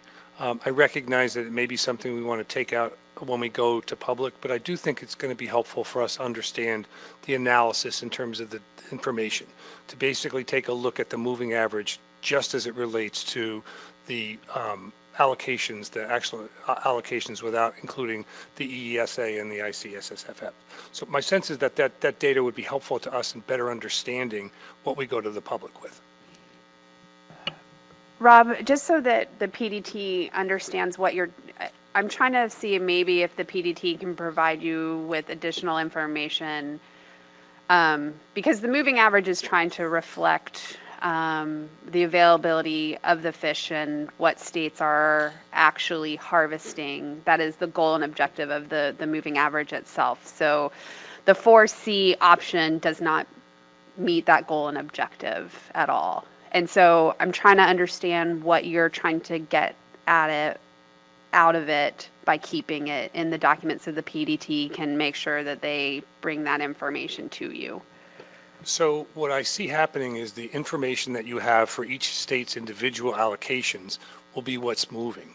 And what I guess I'm trying to make certain is that we understand what the EESA is. It's a percentage, but we don't know what the ICSSF is in terms of actual poundage. And by taking them out and then comparing those to the actual allocations, we can get a sense as to how that's playing out and how the moving average would be impacted. So I guess I'm trying to say is the moving average is going to calculate individual, how people catch up with everything, as well as transfers. So the point here is you're capturing, I believe, in 4C, any of the transfers that are happening between states, because they're now from one state to another in terms of how they look. And I think it also gives me some sense as to how large, for example, we have some data in the report showing how big the incidental catch is in a state like Maine. I want to make certain that we're capturing that as we understand that before we go to public. So we won't be able to show you individual incidental catch small scale landings by state because some states are confidential. So I'm not sure we'll be able to achieve the objective that you're looking for, but I guess we'll do our best. I just want to make sure that the board recognizes that 4C does not achieve the objective of the moving average. Great, thanks. I've got one comment online, Allison Colden, then I'll come back to the table. Thank you, Mr. Chair. Tony, I'm trying to understand for option 4B, you ran through these options and brought up some of the concerns with the moving average that the board brought up and the PDT brought up, particularly with respect to, incentivizing a race to fish to possibly bump up a moving average for landings that are included that are above and beyond the directed allocation for a state. States that remain within their directed allocation and quota transfers losing out over time. And so I'm looking at 4B and relating back to Lynn's question, even if it's based on a proportion of landings, it's still the proportion of landings above and beyond an individual state's directed allocation. So I guess my question is, I'm not quite understanding how 4B addresses the board's concerns about race to fish and, equity concerns between the states. So could you elaborate on that a little bit more? So the PDT felt that by being a 3-year moving average, a race to fish doesn't come into play. And If Nicole is online, when I'm done answering the second part of your question, if you want to add to that, I'd be happy to have you do so as my PDT member backup. And then in terms of the equity for the incidental catch small scale fishery landings, every state would still have the opportunity to catch fish under the incidental catch small scale fishery through the end of the year. And then it's just proportionally counting the poundage to the rest, to the total of incidental catch small scale fishery that would be included in your 3-year moving average that is under the TAC. So equity-wise, every state would still have the opportunity to catch those fish, and then your landings are just reduced proportional to how much you caught, relative to everybody else. Just a quick follow-up, Mr. Chair. Yeah, please go ahead. Thanks for that, Tony. I guess I don't want to, beat a dead horse here. I just am trying to imagine this playing out. And say, for example, you have a state that consistently fully exploits its directed allocation, but has little to no incidental catch or small-scale fisheries landings. At the end of the day, the TAC is the TAC. And I guess this, again, gets to the question of whether or not we're going to land on the incidental catch becoming counted towards the TAC or not. But, it's all one pie, and it all has to come out of somewhere. So does that mean that states that are consistently landing under the incidental catch and small-scale fisheries above and beyond their directed allocation would be taking quota away from states that stay within their directed allocation over time?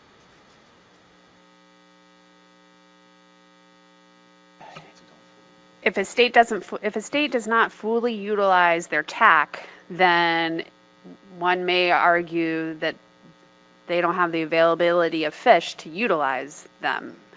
So therefore, a state that now has fish available to them would be getting those fish, which is reflecting the moving average then, as the PDT put most accurately, reflects the current availability of the fish. And so obviously it would change over time as each state either does or does not fully utilize their TAC. I don't know if I said that straightforward, but. That's good. All right, other follow-up questions I had. Jim Gilmore, Joe Cimino, and then Steve Train. Thanks, Bob.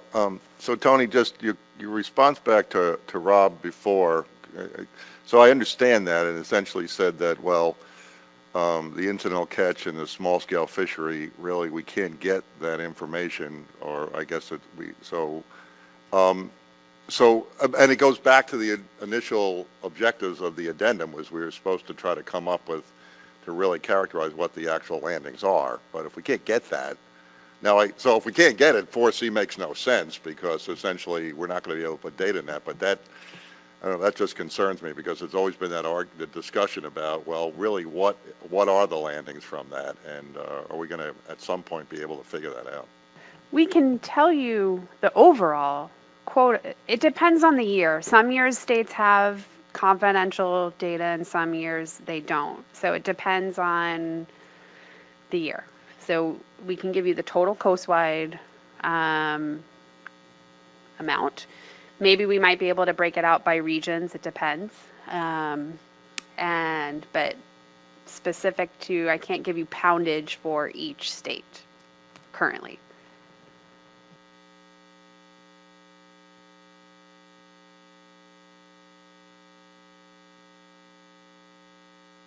Joe Cimino. Thanks, Mr. Chair, and I hope James appreciates you sitting on the hot seat all day, Tony. So I was first looking at 4C as really being dependent on quota transfers.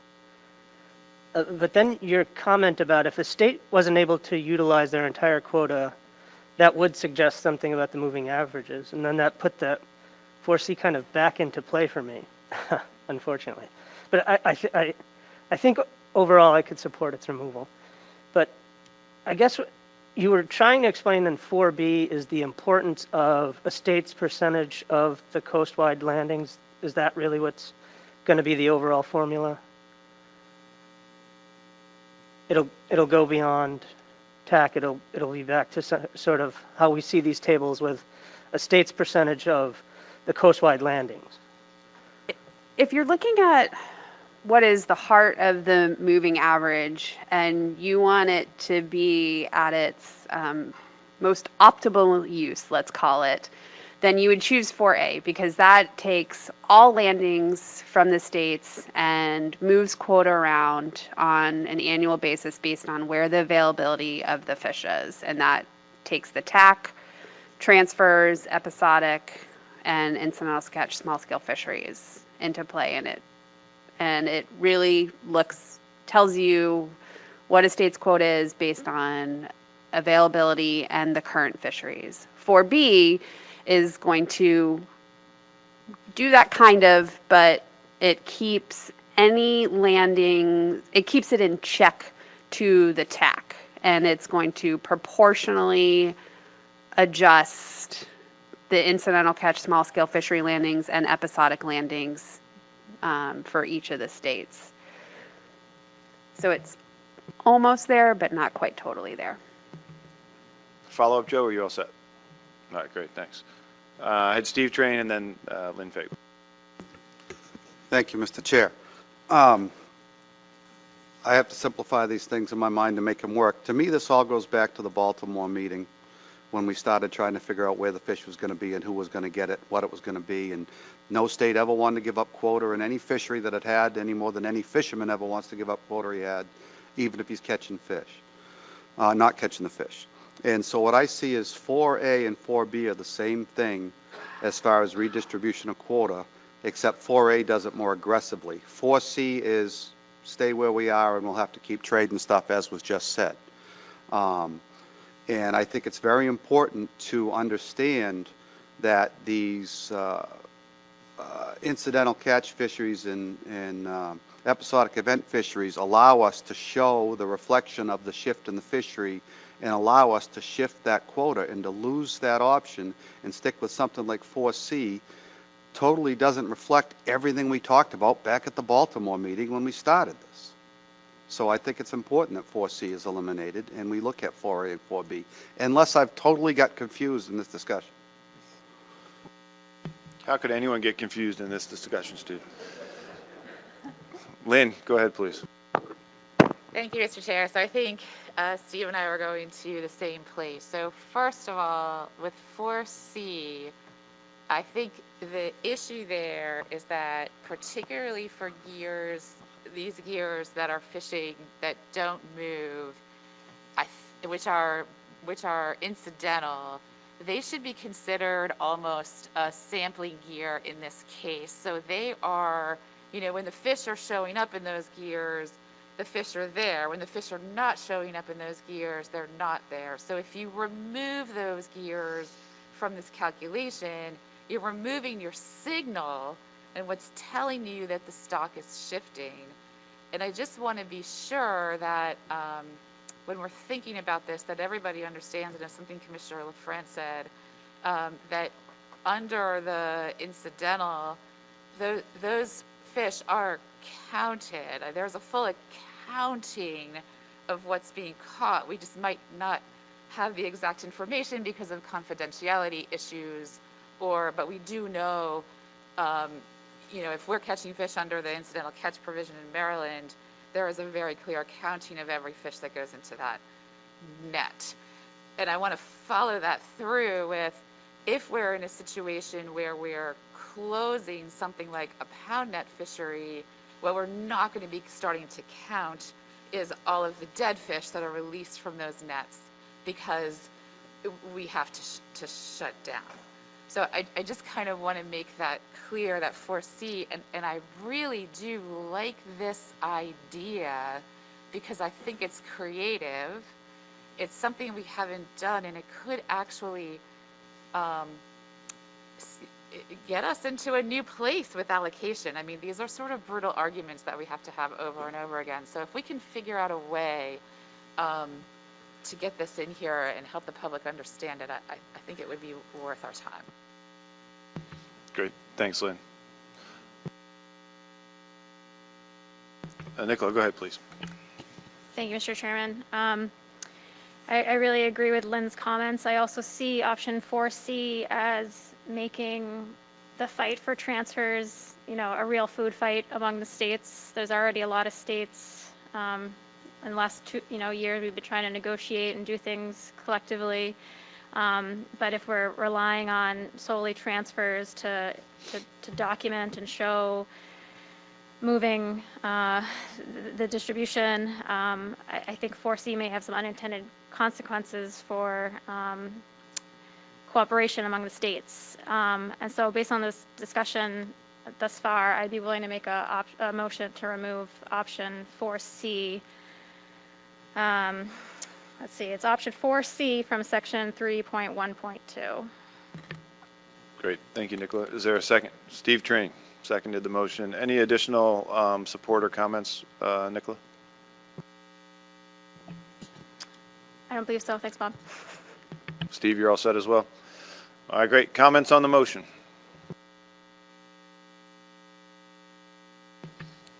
Allison, do you have your hand up on this one, or is that left from previous comment? No, I had my hand up, but it was up before this motion, so I can save it until after you dispense with this motion if you'd like. So you were going to make a comment on a different topic, not relative to this motion? Yes, a comment on option 4, but not specific to this motion. Okay, let's tackle this motion, then we'll come back to you. Mr. LaFrance, go ahead. I appreciate everyone's comments, but I would say that I believe that the option C brackets this question in a way that's worthwhile for further discussion. So I'll probably be a vote no. Thanks. Great, thanks. Other comments in favor or in opposition? Ms. Ware. Thank you. Yeah, I'm going to support this motion. I agree with Nicola that first, specifically for Maine, 4C is just a barometer of how successful I am at calling you all to get transfers. It is really not a metric of our landings in any way, and unfortunately those calls tend to happen on July 4th weekend, so depending how patriotic people are feeling, sometimes I'm less successful. So I just don't see how this is really solving our issue. And to Lynn's point, about small-scale landings and incidental being kind of a barometer of changes in the distribution of fish, I think if the Menhaden leave New England, the first place we're going to see that is in our small-scale landings. So I actually think it's really important to include those in the moving average because that's going to give us the first tip-off that something's really changing in New England. Thank you. Great, thanks. Other comments in favor or in opposition?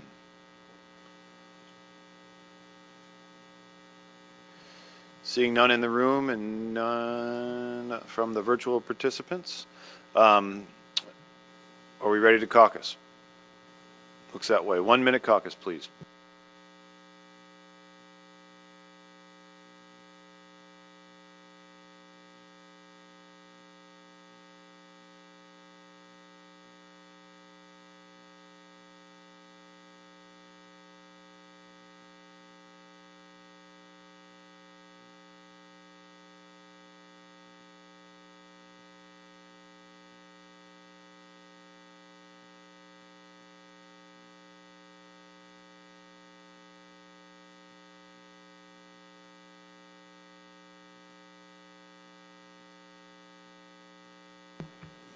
All right, any additional time needed for a caucus? Seeing no hands. Let's go ahead and vote. We'll go, since there was a couple comments that may not necessarily all vote in favor. We'll go ahead and same plan, raise your hands and keep them up until Tony calls your state. So all those in favor, please raise your hand. I'll start at the other side to give their arms less time up. New Hampshire, Maine, Delaware, Maryland, Potomac River Fisheries Commission, Virginia, North Carolina, South Carolina, Georgia, Florida, Pennsylvania, New Jersey, New York, Commonwealth of Massachusetts, Rhode Island, and Fish and Wildlife Service. I'm sorry, and NOAA Fisheries. Wrong agency. That's 16 votes in favor. Like sign, votes in opposition. Connecticut. Any null votes? NULL. Seeing none. Any abstentions? Seeing none. The motion carries 16 in favor and 1 vote in opposition. And before I go back to Allison, Tony has a comment to make, and then Allison, I'll come right back to you. As my backup, Nicole just reminded me, is just that for the moving average is that the board is thinking about how they're reallocating all of the landings. You know, right now you're thinking about reallocating all the landings, and the moving average allows you to continue to do so through time without doing another addendum. So that is, you know, what one might say the beauty of the moving average, if that is something that you're interested in doing throughout time without coming back to the table. Great, thanks. Allison, go ahead now, please.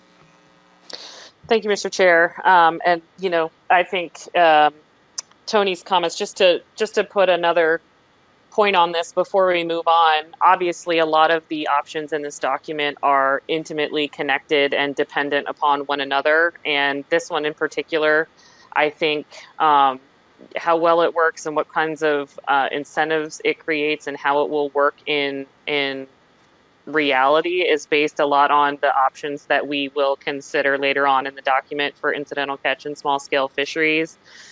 There's been a lot of discussion on this option about how this better reflects the distribution of the fish, but I do think there is a distinction to be made between directed fisheries and non-directed fisheries with respect to reflecting solely, you know, the distribution of the fish versus the capitalization of the fisheries. So I do think this is a creative option. I do think it provides an interesting amount of flexibility, which is kind of rare in the allocation context, but I just wanted to flag for the board that how this will work in reality is going to depend upon a lot of the decisions that we make further along in the document. Thanks. Thank you, Allison. Well, I think this is kind of a natural break point. I think there's some snacks in the back of the room. It's a couple minutes before 2:30. So let's take about a 10-minute break or so, grab some snacks and get up and stretch, and we'll come back at 2:40. All right, we'll go ahead and bring the Atlantic Menhaden board back together. And Tony is going to jump into the episodic event set aside section of the draft addendum. Go ahead, Tony, when you're ready. Thank you, Mr. Chairman. As a reminder to the board, the objective of the episodic event set aside program is to, or the options in the addendum for episodic, is to ensure sufficient access to the episodic changes in regional availability in order to minimize in-season disruptions and reduce the need for quota transfers and incidental catch small-scale fishery landings. For clarity, the options related to the timing of establishing the episodic set-aside have become sub-options in this management section.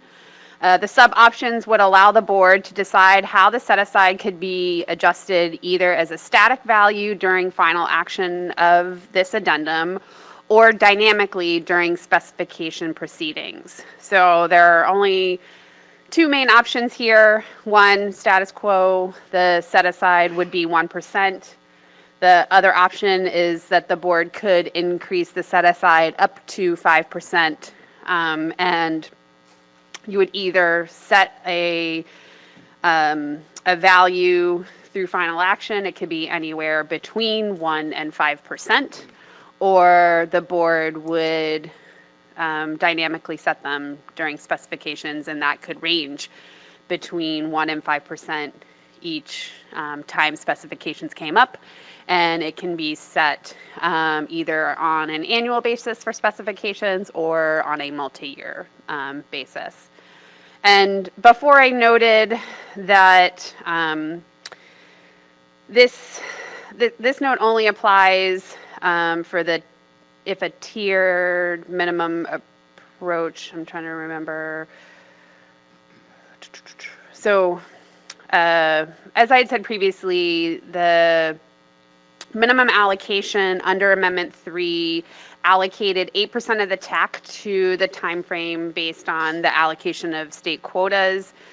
And I said before, the new three-tiered approach allocates 5.53% of the TAC to the minimum allocation.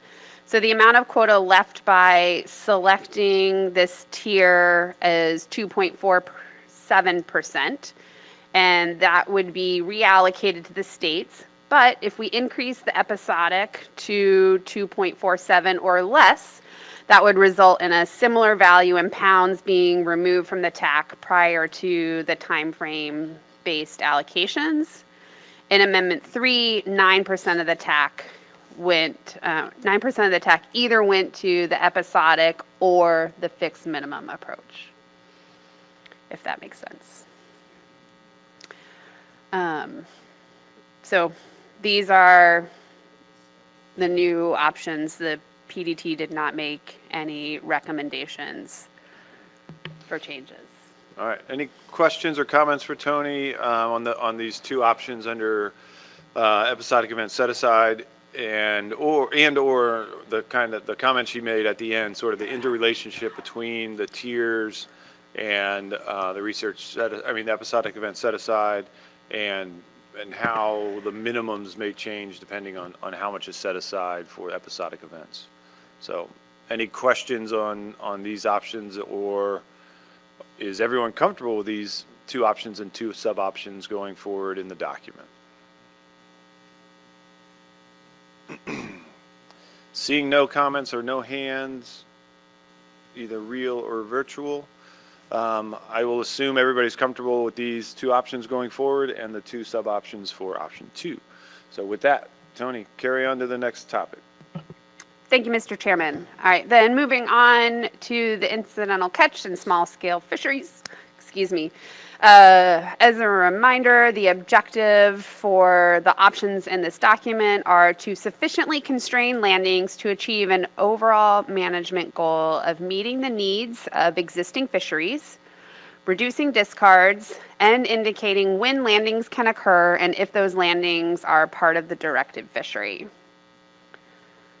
So the first part is looking at the timing of the incidental catch and small-scale fishery provisions. And this looks at when a state begins fishing under the provision, since it impacts the duration of landings that occur. Right now, option 1 is status quo, no change, no specific direction on when they occur, except for after the state fishery closes. As we have noted, in some states, they will divvy up their quota to certain gear types, and when that gear type catches its full quota, that gear type can then move into the incidental catch. So they call that a closure under their state regulations, which we do allow for in the plan. And so options 2 sort of looks at that and addresses it so it's more clear and specific in the FMP. And it looks at allowing states to further divide their state allocations into sector and gear type specific allocations. And then the provision would confirm that once that sector, fishery, or gear type specific allocation is reached, that sector, fishery, or gear type can begin landing under the incidental catch small scale fishery provision. Option 3 looks at the entire state's allocation has to be met before you can start landing incidental catch small scale fisheries, regardless if a state allocates their quota out in any way. And then there is also option 4 looks at full closure when allocation is met and no incidental catch small scale fisheries can occur.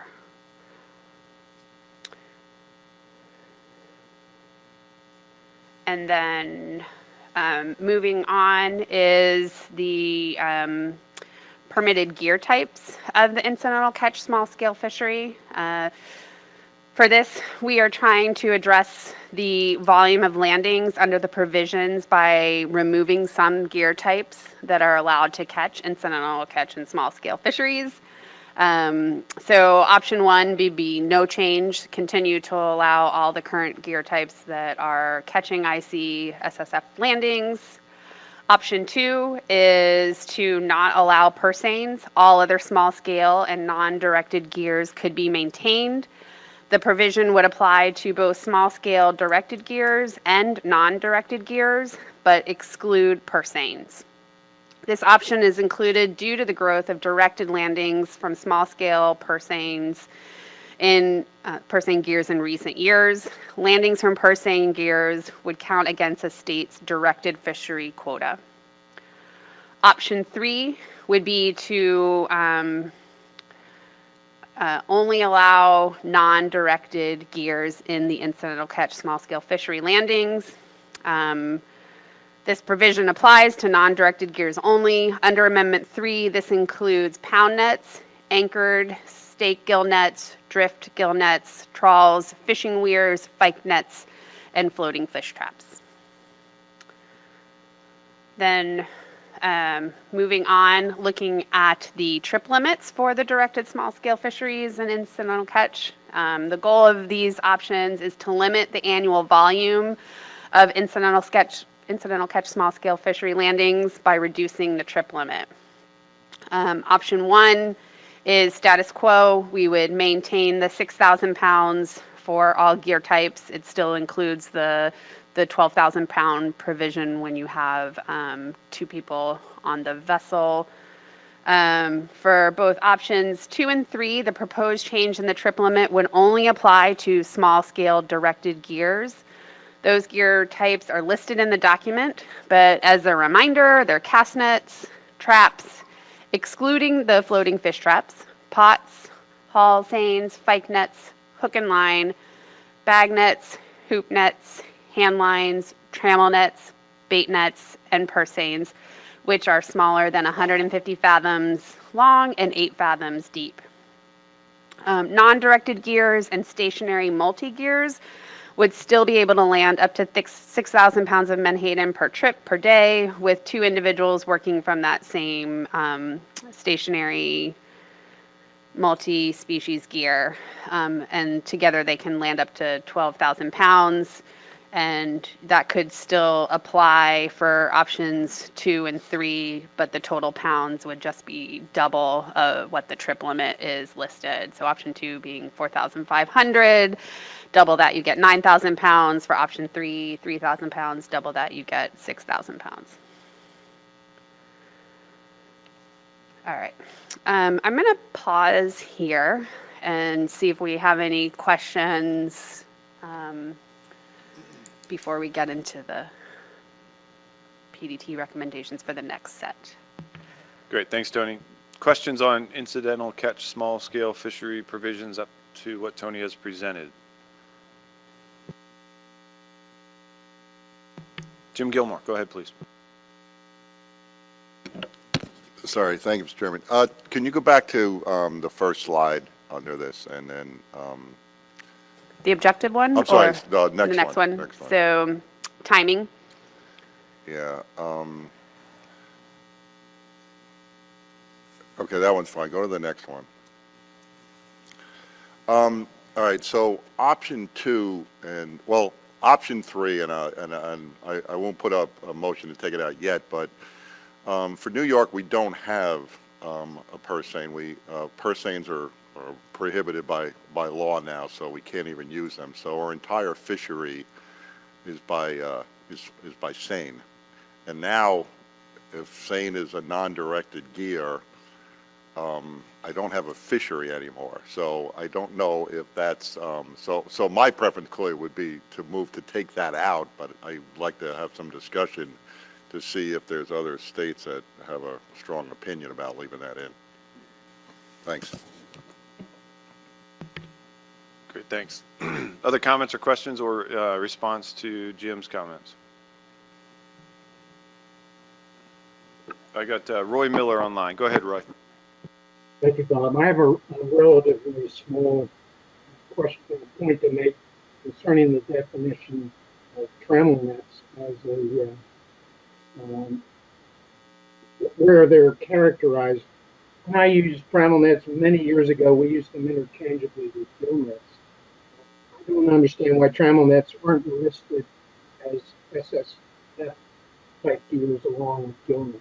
Thank you.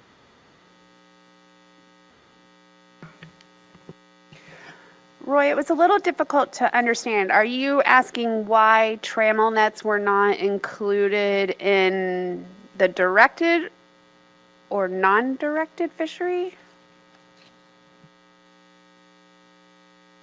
I would classify them the same as anchored or staked gill nets, fixed for floating gill nets.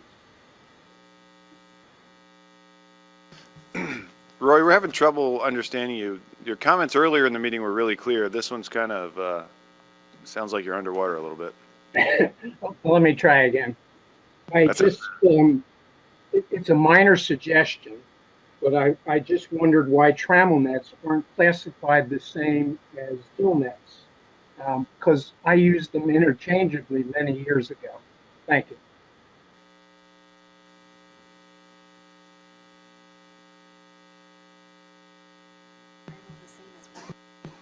Roy, you're saying trammel net and what other net?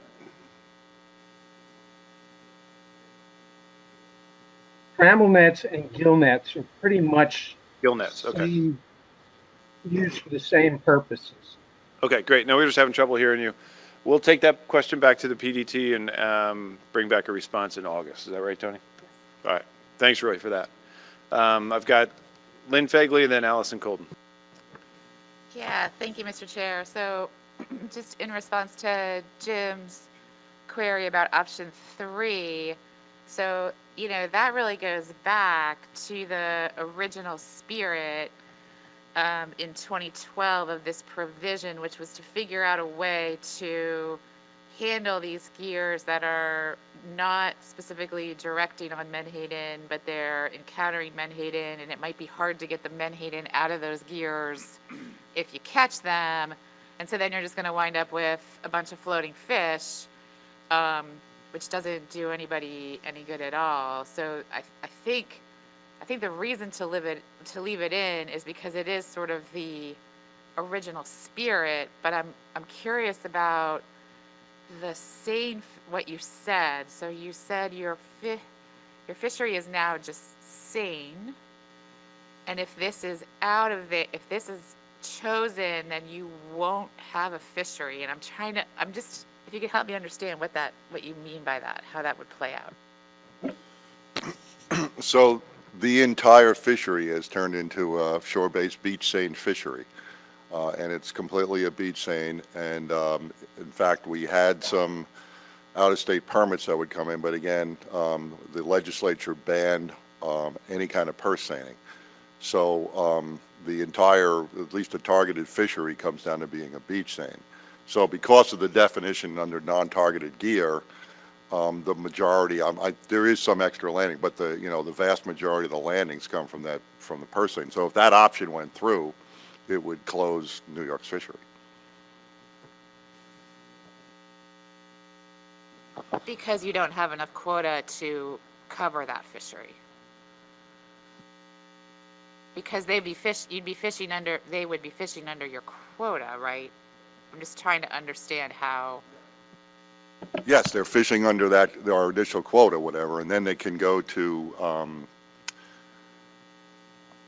it's essentially they're fishing under our base quota, whatever, and it's the only gear we have, well, the primary gear. Like we do get some catch, I think, in gill nets, whatever, but the bait fishing industry in New York now that's targeting it is all doing it by beach seine. You all set, Lynn? All right, great. Allison Colden, go ahead, please.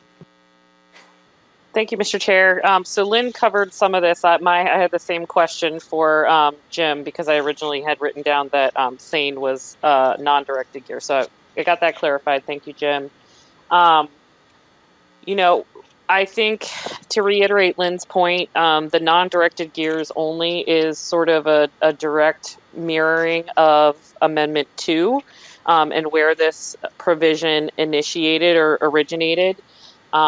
And I think that with respect to the objectives of this addendum, the whole goal that we've talked about previously in today's conversation is to get more of those landings included under the TAC through reallocation to the states in their directed landings. And so if that's the case, then we should be minimizing the amount of landings that are occurring under incidental catch and small scale fisheries by moving those landings into directed allocations to the states. So personally, I think there's precedent for option 3 in Amendment 2 for this fishery. And I think that by keeping it in, we can achieve our goals of reducing any regulatory discards while also achieving the other objectives of the addendum by working on the directed allocations and other parts of the document.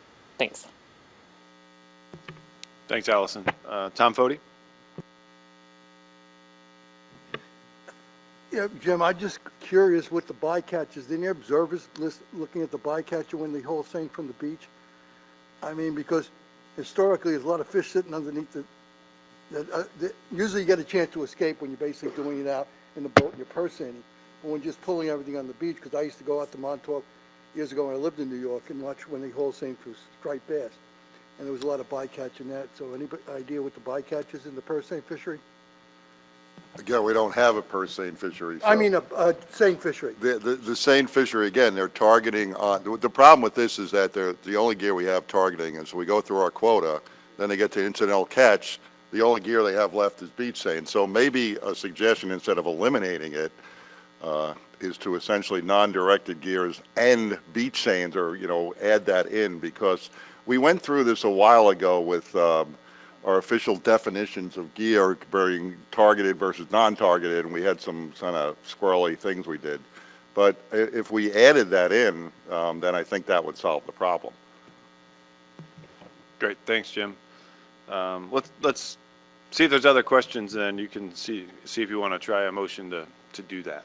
Other questions or comments on incidental catch, small scale fisheries? And Tony has some additional slides that will summarize the plan development team recommendations relative to these or this issue. So, okay, the next one. So, any other comments? I don't see any.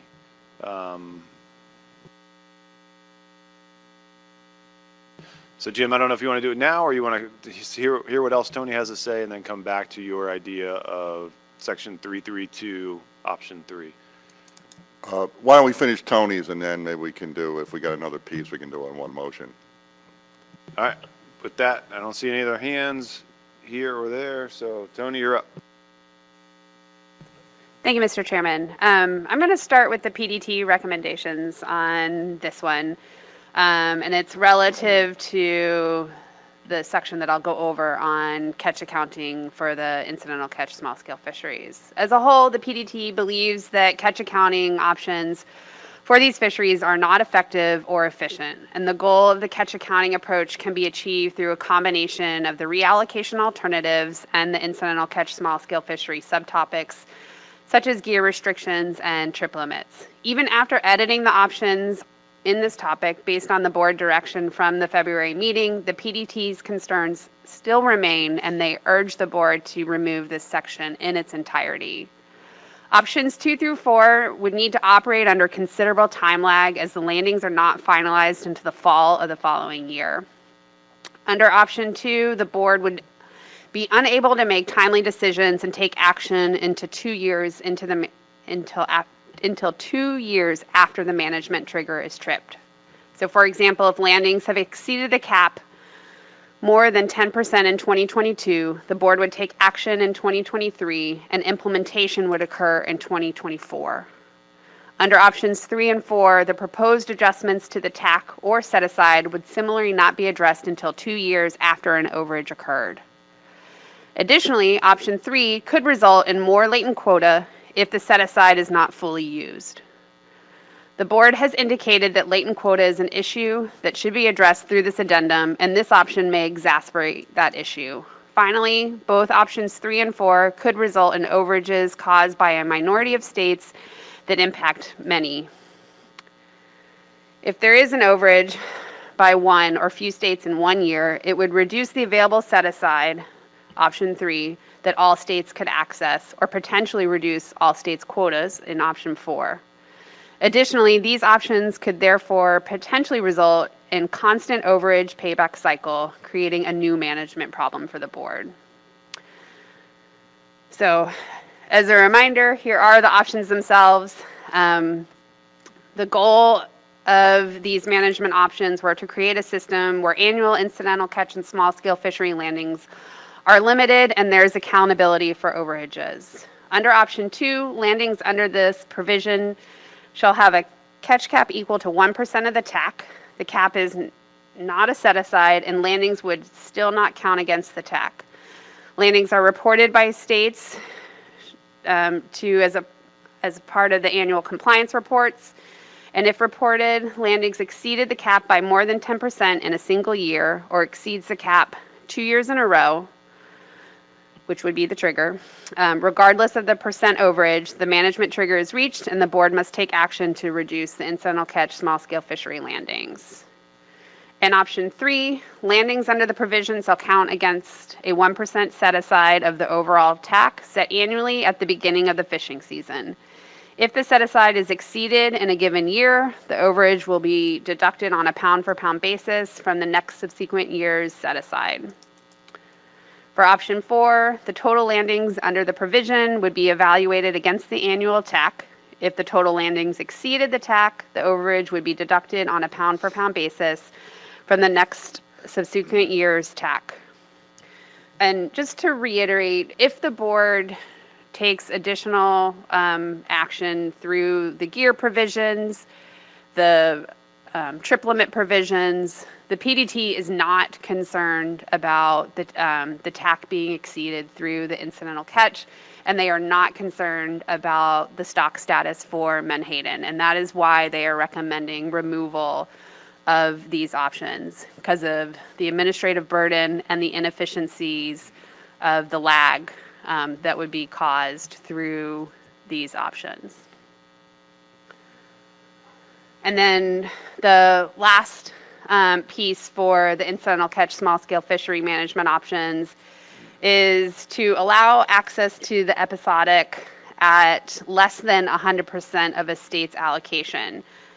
So currently, under the addendum, a state has to achieve 100% of its state's allocation before it can declare into episodic events set aside. And under option 2, a state can begin fishing under the episodic event set aside once they've landed or projected to have landed 95% of their quota. Under the option, a state could participate without having fully utilized their allocation. The 5% reserve of the state's allocated quota could then be used after the episodic set aside has closed and allow a state to remain open under the directed landings rather than proceed directly into incidental catch small-scale fisheries. The process for declaring participation into episodic event set aside would slightly change, but the provisions would be similar. The topic is included in the addendum's incidental catch small-scale fisheries section due to the decision-making process for addressing small-scale purse seines. This option can only be pursued in the current version of the document if either option 2, no purse seines, or option 3, non-directed gears are chosen under the permitted gear types for incidental catch small-scale fisheries. The PDT notes that Allowing states to participate in episodic events when they have 5% of their allocation remaining could lead to fairness and equity concerns, as 5% of one state's allocation may be significantly different than another state's. Timing and availability of fish among the northern states could exacerbate this issue, with one state having access to episodic while other states still have a large volume of quota remaining. And fish may not have migrated into their state waters yet, and thus not have an opportunity to harvest their quota to opt into episodic. Additionally, several other options in the document, including revising the commercial allocations and increasing the percentage that can be allocated to the episodic event, could alleviate the need for this option, and the PDT recommends removal of this option from the document. That's all I have for this. Questions or comments or any reaction to the two recommended removals by the PDT?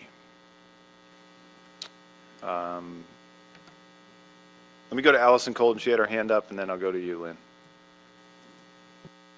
Thanks, Mr. Chair. I really appreciate all of the work that the PDT has done in considering this section. I know particularly when it comes to the catch accounting section, a couple of the PDT calls I was on, there was a lot of deep thought on this. So I do appreciate that, all the thought that went into it. But I do have to push back a little bit on the recommendation that we remove all of those options.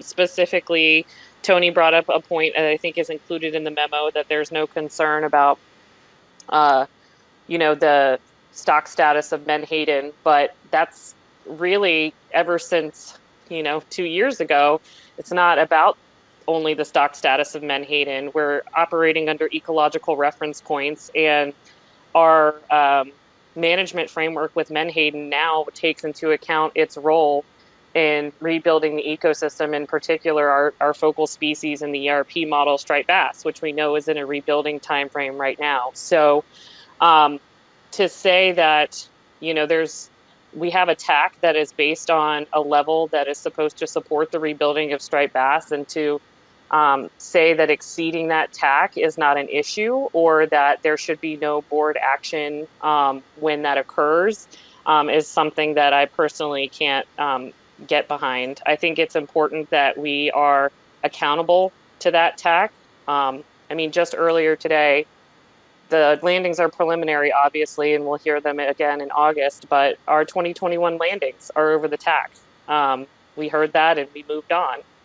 Granted, we have an agenda to get through today, but there was no immediate jump to action going on there. So I believe that some of the options that are included in this section that account for overages or require paybacks, I know the PDT recommended that they are too complicated, but to be completely honest, to me, it sounds like some of the accounting that would be required would be similar or exactly the same as the moving average option that we just approved or discussed earlier this afternoon. So I think if we achieve our goals of moving landings into the state allocations, as we're trying to do with other parts of this document, then this shouldn't be an issue. But that doesn't mean that we shouldn't be accountable to the TAC, and we shouldn't keep our eye on the prize with respect to Menhaden's role in the ecosystem. Thanks. Thank you. Ms. Fegley. Thank you, Mr. Chair. So my question is, on these accountability measures, they often default to 2B, which is what the response is. And my question is, if there would be a way under sub-option 1 to bolster what is happening. So right now, if you default to sub-option 1, it says the the ICSSF management trigger is tripped. The board must take action to reduce those landings. And I'm just wondering if we were to have a more general response to attack overage, but if we could bolster the language in sub-option 1 that would prescribe what the board will do. So for example, if we have a TAC overage, then we would have to consider what gears are allowed in the provision, consider trip limits permitted under the provision, consider shortening seasons. I just wonder if that would help alleviate some of the concerns and that it would really give the board the latitude to move right away with an action if we see an overage. Lynn, the PDT can add some additional provisions, but you wouldn't, moving right away would be difficult because you wouldn't have that final overage until the fall. And I don't believe that would be fast enough for a change in the trip limit overall for all the states administratively. I guess that would be a question to the states, is how fast could you move if come February, because I don't think we would be able to give you final overages until February by the time the annual meeting, depending on the timing of the annual meeting. And then would you be able to make a move in your regs for that current year in February? Lynn, you all set? Great, thanks. The next hand that I have up online is Chris Wright. Go ahead, Chris. Yeah, I guess we have at NOAA Fisheries some concerns about eliminating accountability measures of any kind because, we have tax for a reason. We don't want to go over its total. And so I think there's an optics issue here too, because we just heard public comment about concerns about having forage fish available for striped bass and whatnot. But we need to at least have accountability and count things. And this just leaves bad taste in my mouth in regards to not having accountability for this fishery. And if it's complicated, then you need to, consider it a sector and allocate, to that sector. We do it for other fisheries, but I think we have a little bit of concern about eliminating these options from at least public comment at this point. They should at least go out to the public and let the public should have their input on this so that we can make better decisions. Great, thanks, Chris. Tony, do you have a comment? Yep.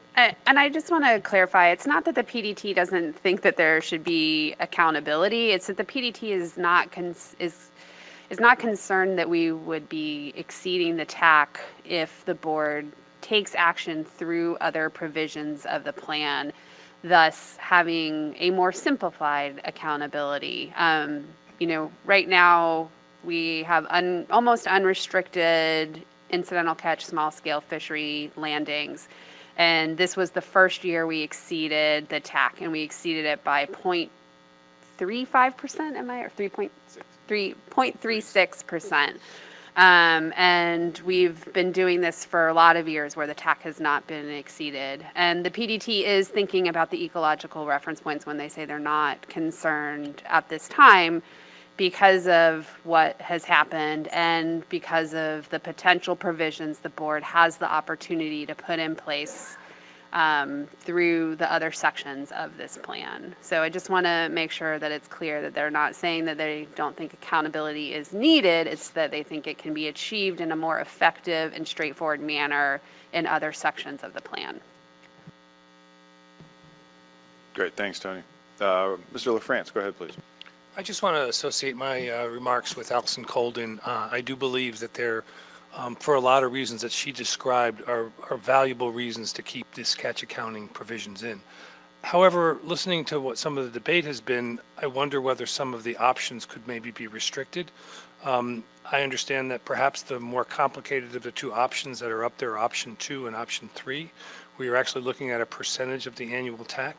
It seems to me that option 4 up there, which I think is now in this one, is actually a sub-option 3, does make sense and may simplify the analysis for the public, but to actually put in there for public comment the notion that this is an issue related to both how much is actually captured and caught under the incidental catch, but also to allow how that, to sort of indicate how that relates to the ecological reference points, I think is a very valuable and transparent for our constituents to understand what's happening here. So I understand the desire to try and reduce some of the options, but I do think we need to keep something in.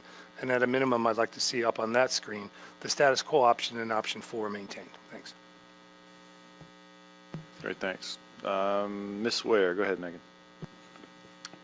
So I'm prepared to make a motion if that's helpful at this time to kind of get the discussion going.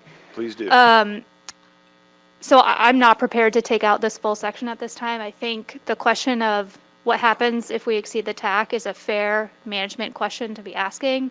But like Rob just mentioned, I am happy to pare down some of these options because I do get that this section is complicated. So I sent a motion to staff to remove options 2 and 3 on the screen here. And I apologize, I referenced them as sub-option 1 and sub-option 2 since that's how it's written in the document. And when we have that up, I'll read it into the record. Thank you, Maya. Move to remove sub-option 1, catch cap equal to 1% of the annual TAC and 10% exceedance management trigger, and sub-option 2, 1% set aside of the annual TAC exceedance management trigger from section 2A IC/SSF management triggers. And if I get a second, I can speak to why I think these options are less optimal than the fourth one. Great. Is there a second? Rob LaFrance seconds the motion. Go ahead, Megan. Thank you. So again, I'm not prepared to remove the whole accounting section, but I have some concerns with these specific issues, and that's why I'm willing to take them out. So specifically on the 1% set aside of the TAC, I actually agree with the PDT that this could result in some latency, and I think that's counter to what we're trying to do in this document. So I'm not a big fan of that option. For both of these, they were looking at 1% of the TAC. I think a 1%, in my opinion, is somewhat arbitrary, and I think if we exceed 1%, that doesn't tell me a lot. So we could exceed 1% and still be well below the TAC, and I would not have biological or management concerns. But option 4, which was previously on the screen, is focused on exceeding the TAC, and I think that is a better assessment of how our management and our biological reference points are performing. I think one other thing I'll say about the 1% set-asides or catch caps, I think the idea is that we would kind of set these and evaluate them at the next FMP review, so there wouldn't be active accounting against the 1% in season. I think the reality of the situation is states are going to want to have a sense of what other states may be landing if they're participating in the small-scale incidental catch provision. I know how complicated it is to administer the 1% set-aside for episodic between 3 states, so I get nervous about the level of communication that may be needed under these options for 15 jurisdictions potentially harvesting here. So thank you. Thanks, Megan. Rob, do you have anything else to add in support of the motion? I can't beat what Megan just said, so thank you. All right, well said. Just so everyone knows, for consistency of verbiage here, the slide that Tony had up with the big yellow circle, this is the equivalent of taking out option 2 and 3 in the slide that Tony had up. So it's very similar to what I think Rob's comments from earlier in the meeting. So with that, any other comments on this motion, either in favor or in opposition? Joe Semino. Thanks, Mr. Chair. I have a question before we vote. I guess to Tony, moving past this addendum, if we felt like things weren't working or needed to be adjusted, would it take another addendum to get back into the process of fixing this? At this time, yes, unless you want to put a provision into the plan that you could use board action to adjust some aspect of the incidental catch small scale fishery, but it would be good to be specific about what aspects you might want to adjust so that the public understands what provisions could be taken through board action. Follow up, Mr. Chair, sorry. And if I'm not mistaken, we did something like that when we changed small scale and incidental, right? That there is sort of a clause that the board can take action. Sorry to put you on the spot there, but pretty sure through the working group and PDT that we noticed that. All right, I think Tony's looking at that, but Megan's recalling her inner or previous days at the commission, and she's saying yes. Megan, can you comment on that? Yeah, I can look at the exact language, Joe, but I think it says, if something to the effect of if there's a significant increase in that provision, the board can take action to adjust it, but I think that action would still be an addendum. It's not a board vote. I did look that language up today, and it is through adaptive management, but it is adaptive management in the form of an addendum or amendment.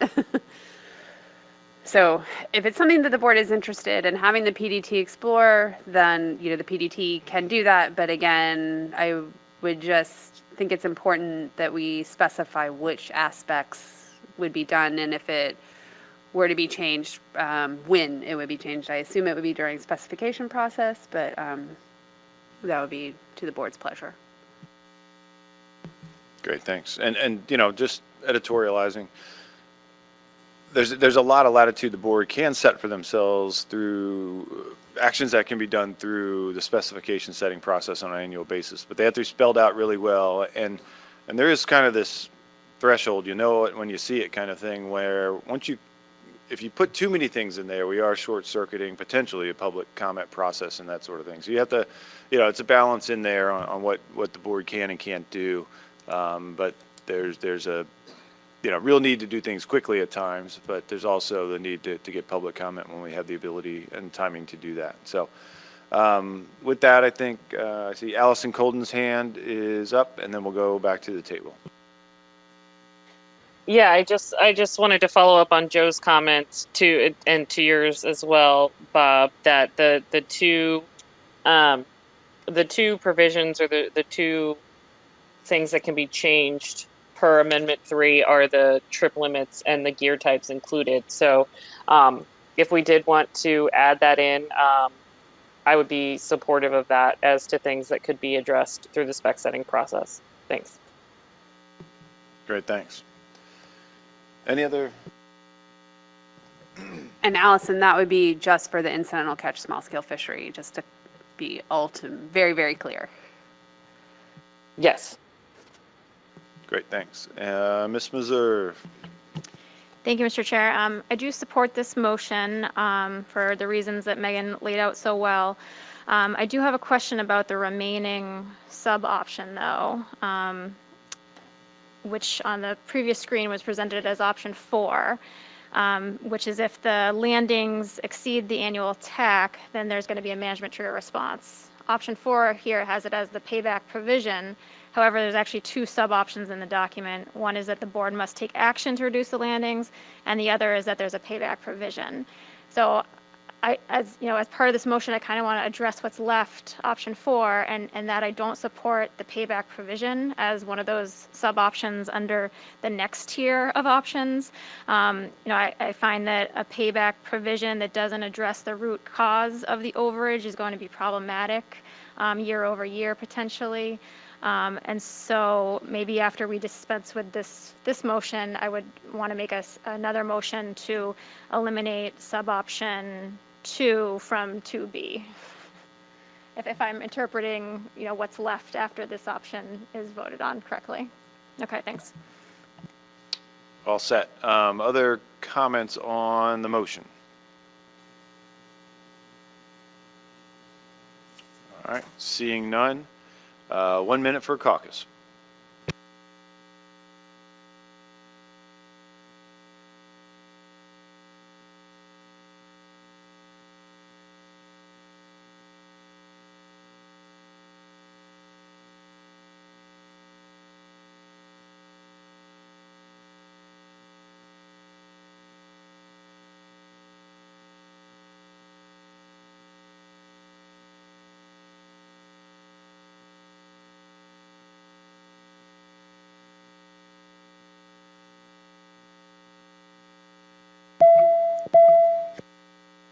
Wrong button, sorry.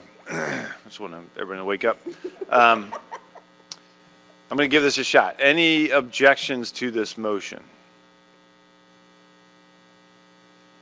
All right, seeing none. Any abstentions from commenting on this motion, or voting on the motion? Seeing none, this motion carries by consent. And Nicola, do you want to go back to your thought from a moment ago? Yes, thank you. So with the passage of this option, what we're left with is that if the landings exceed the TAC, the management trigger is prompted, and there's two options in the document. Again, I don't think the overage payback sub-option 2 addresses the root cause of those landings exceeding the TAC, and so I would make a motion to remove sub-option 2, thank you staff, pound for pound payback from section 2B, the incidental catch and small-scale fishery management trigger response. Thank you. Is there a second to Ms. Meserve's motion? Sheree Patterson, thank you. Any additional comment from what you've already made? All right. Sheree? Nope. All right. Seeing no additional comments from the maker and seconder, are there other comments around the table? I've got Allison Colden online, followed by Chris Wright. So Allison, go ahead, please. Thank you, Mr. Chair. Maybe this question is for Tony. These two seem like relatively distinct sub-options that don't necessarily have to be mutually exclusive to get to Nicola's concern. So I'm just wondering, does the selection of the first sub-option under this option necessarily preclude the overage payback? Could we, at the conclusion of this addendum process, keep both of these as our management framework moving forward? Meaning that Instead of choosing between the two, you could do both. So you address the root of the issue as well as the year that it happens requiring the overage payback.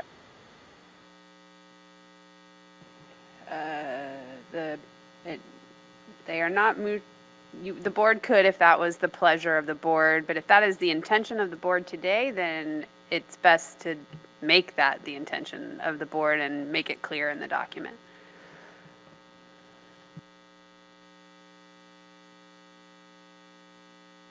Yeah, Allison, this is Bob. You know, I think if this motion carries and you take out the pound for pound payback concept, then it's no longer available to the board. The board's fully considered it and removed it. So if you wanted that concept to be left in combination with sub option 1, you'd have to, I think the board should tackle that question now and include this, you know, sort of combination of the two sub options. Okay. Well, I'm prepared to offer a motion to substitute to that regard if that's the appropriate action. Yes, let me go to Chris Wright, and then I'll come back to you, Allison, for that motion, if that's okay. Chris Wright, go ahead, please. I had a similar concern, and if what I think she's going to do is propose to leave that in there in some way, then I would support that, because I think the public should have some option like this that they can comment on. All right, Allison, do you have your motion ready to go? Kind of winging it here. So, so I would, hold on, be helpful if I had the exact language up. Let's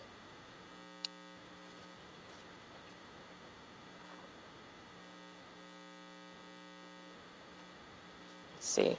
Could you just flip back to it really quickly for me, if that's not too difficult? It'll be faster than me finding it in the materials. It's not spelled out as well. You Okay. Go to page 30, Allison, in the document. Thank you.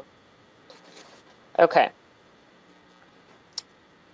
So, so I would move to substitute to add sub option 3.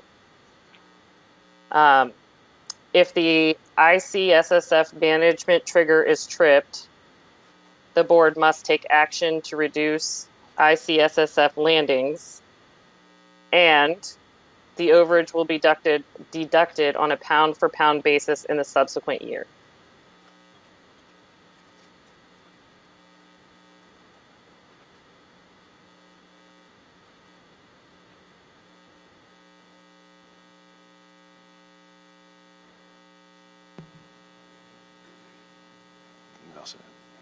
All right, Allison, we're perfecting that here. One thing is that the pound for pound basis is really a 1 year lag, so it wouldn't be the subsequent year, it'd be sort of year plus 2, just because the data takes a little while to get caught up. Sure, I was just reading that directly off of the language that's currently in the addendum. Yeah, that's a clarification we needed regardless.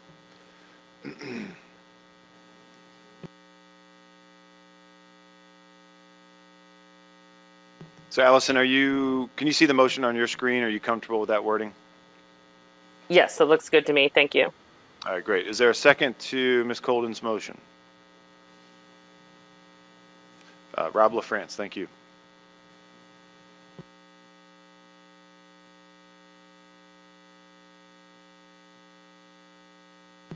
All right, Allison, you made some comment rationale for why you want to make that motion. Do you have anything else to add to that?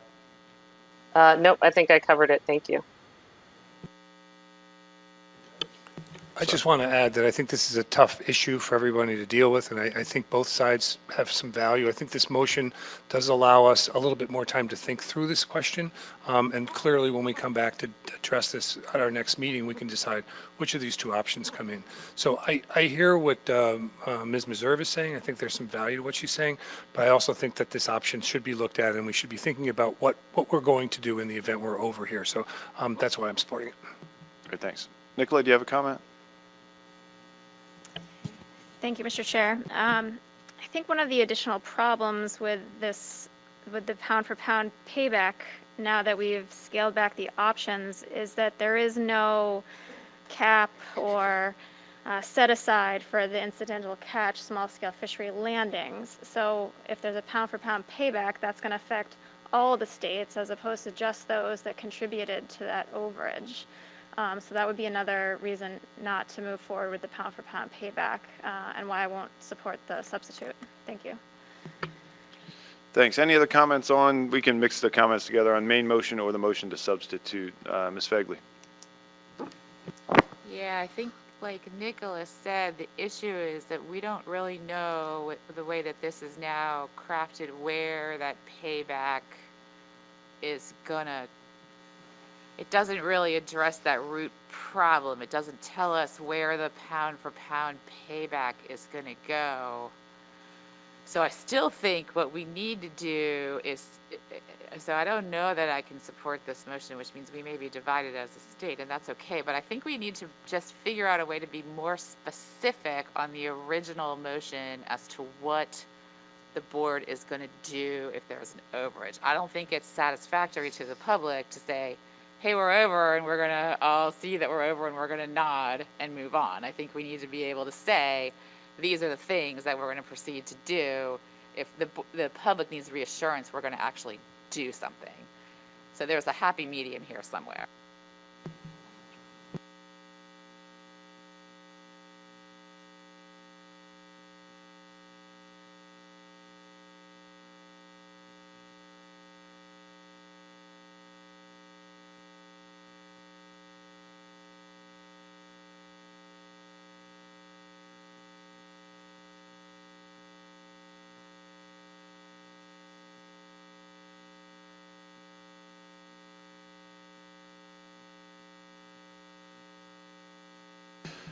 So, sorry for the little sidebar between Tony and I.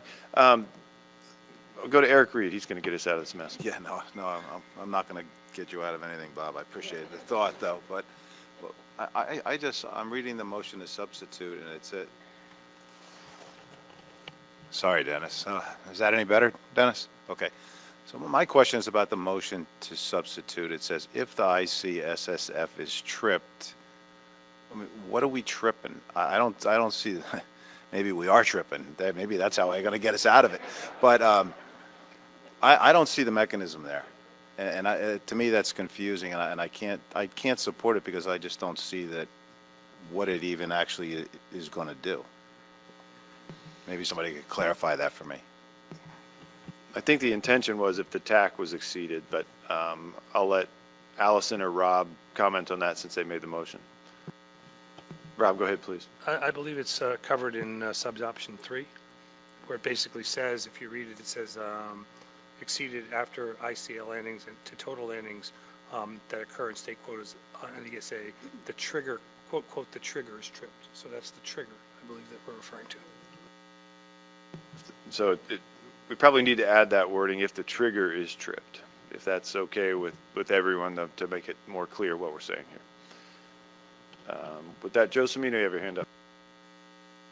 Yeah, thanks, Mr. Chair. I want to speak against this because I think it creates a dangerous negative feedback loop, because the corrective action we're taking is to get back to attack.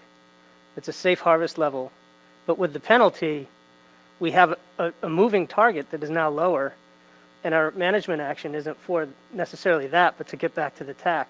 And if year after year we keep taking these penalties, granted with a 2-year delay, I think this has some potential unintended consequences that make me nervous. Great, thanks. So what's the will of the board here? We got a substitute motion, a main motion, and then there's a number of suggestions. Joe made some earlier about, potentially removing gears and doing some other things that sort of get at this idea of the root problem of why there's an overage in the ICSSF and those sorts of things. So I guess the question before the board is everyone comfortable with voting on these motions now, or do we want to sort of pause on these and provide some feedback and guidance to the PDT, since we do have the option of tackling this again in August, and ask them to sort of review this conversation and comment on exactly how some of these things would work, and sort of hybridize some of these ideas that are around the table, because I think there's a lot of good ideas, but trying to craft them on the fly when there's some uncertainty, I think that may be what's hanging us up. I don't want to slow down the board. If the board's ready to vote, let's vote. Make decisions is always better than not. But if you guys don't think you have enough information to make a decision, I suggest we may want to consider other paths forward. And if you're not ready to vote, we'll just need a motion to postpone these two options. So with that, what do folks want to do? Are folks ready to vote, or you want to do something different? Any hands or any thoughts? Jim Gilmore. So if we send it back to the PDT, what does that do to the schedule, Bob, in terms of finalizing this? But I don't think it should do anything to the schedule necessarily. The PDT has time between now and the August meeting to work on this, and we can bring it back in August and theoretically bring it out for public hearing in August, final approval in October, and implement in 2023. So sending it back to the PDT shouldn't do anything, but it's really up to the group. If you want to vote on just the motion to substitute, all these options are in play, but I think there's some confusion or some reluctance to go too far too fast right now without a full suite of information from the PDT. So Mr. Gilmore. I'm in favor of that option, Bob, to send it back, just because after this motions and we get done with this, and I'm going to have to go back to start modifying the gear because that really wasn't considered. So I think this discussion may help the PDT to refine this a lot more, because I was of the opinion that I was getting to the point where I thought was maybe we should take the whole thing out, because it was just getting very confusing, and we're having trouble understanding it. And when we go to hearings, the public are going to go, could you explain this to us? And we're not going to be able to. So I think your suggestion is a good one, and I would support it. All right, thanks. Tony's got a comment sort of that may help clarify the direction to the PDT, or at least get an understanding where the board wants the PDT to go. I think it would be helpful if the board voted on at least the substitute motion, and then maybe we could have a conversation about Lynn's comment about making even if you voted on Nicholas as well, about making the actions more toothy, as I think Lynn said, what types of management responses the board would want the PDT to explore in order to do that, and then give us an idea of the timeline of when you would want to take those actions. and then the PDT could bring something back. But if we don't vote on these things, then the PDT has a lot of range, and that could leave us in a danger zone of not approving the document in August, which that would put us in trouble for timelines. Not to counter what Bob just said. Why would you think that? Any other comments or thoughts on the path forward? Ms. Ware?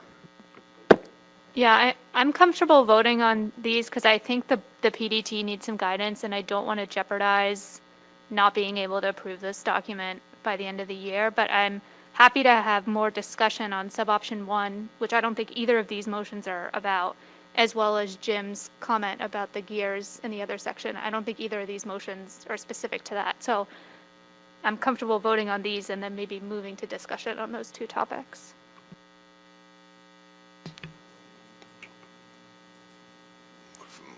Well, I don't see anyone jumping at with their hands up or anyone online with hands up. So, you know, I guess in order to not vote on these today, we need a motion to postpone until the annual or until the August meeting but we can go ahead and vote. So with seeing no hands, let's vote. We'll give a 1 minute or 2 minute caucus because this is a little complex on the motion to substitute.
Everyone ready to vote? Anyone need more caucus time? Are they okay? Steve and Megan. All right, good. All right, seeing no need for an additional caucus time, I think we'll go ahead and actually vote on this one. I'm not sure I can get a consensus out of the group. So with that, same voting procedure, hands up until Tony calls your state, please. All those in favor of the motion, please raise your hand. Motion to substitute, I'm sorry. I have Connecticut and NOAA Fisheries.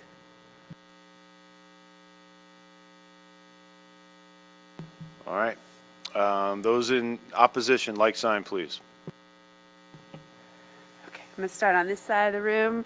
Rhode Island, Massachusetts, New York, New Jersey, Pennsylvania, Florida, Georgia, South Carolina, North Carolina, Virginia, Potomac River Fisheries Commission, Delaware, Maine, and New Hampshire.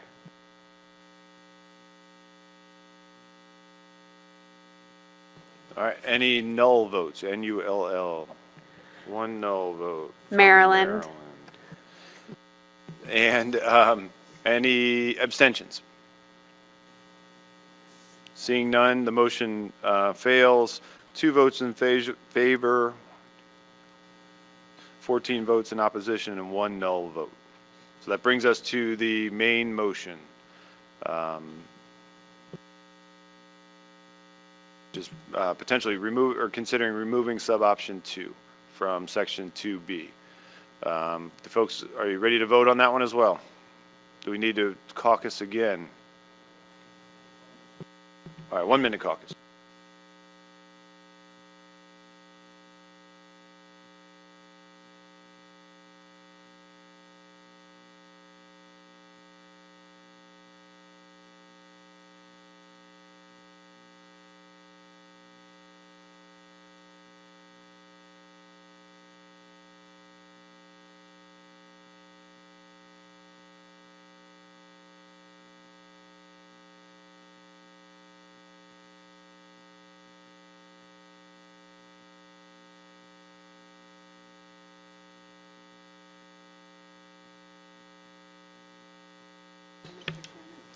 Mr. Heyman, yes, sir. Mr. Chair, would a motion to table to the next meeting be appropriate here so that the IPT can, would a motion to table to the next meeting be appropriate for this one so that the IPT can inform this one?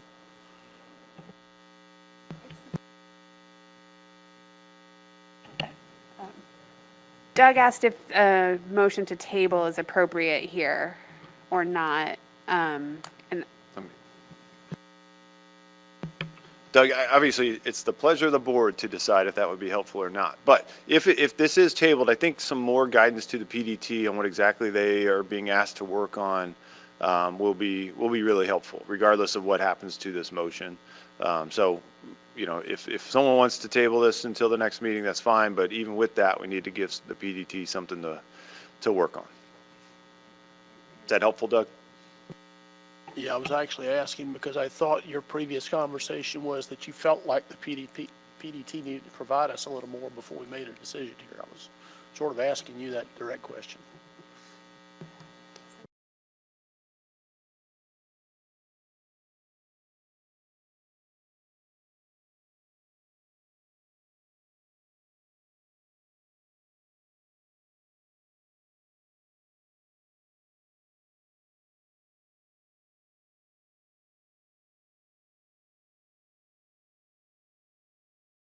Doug, trying to answer your direct question, which is always good to have direct questions.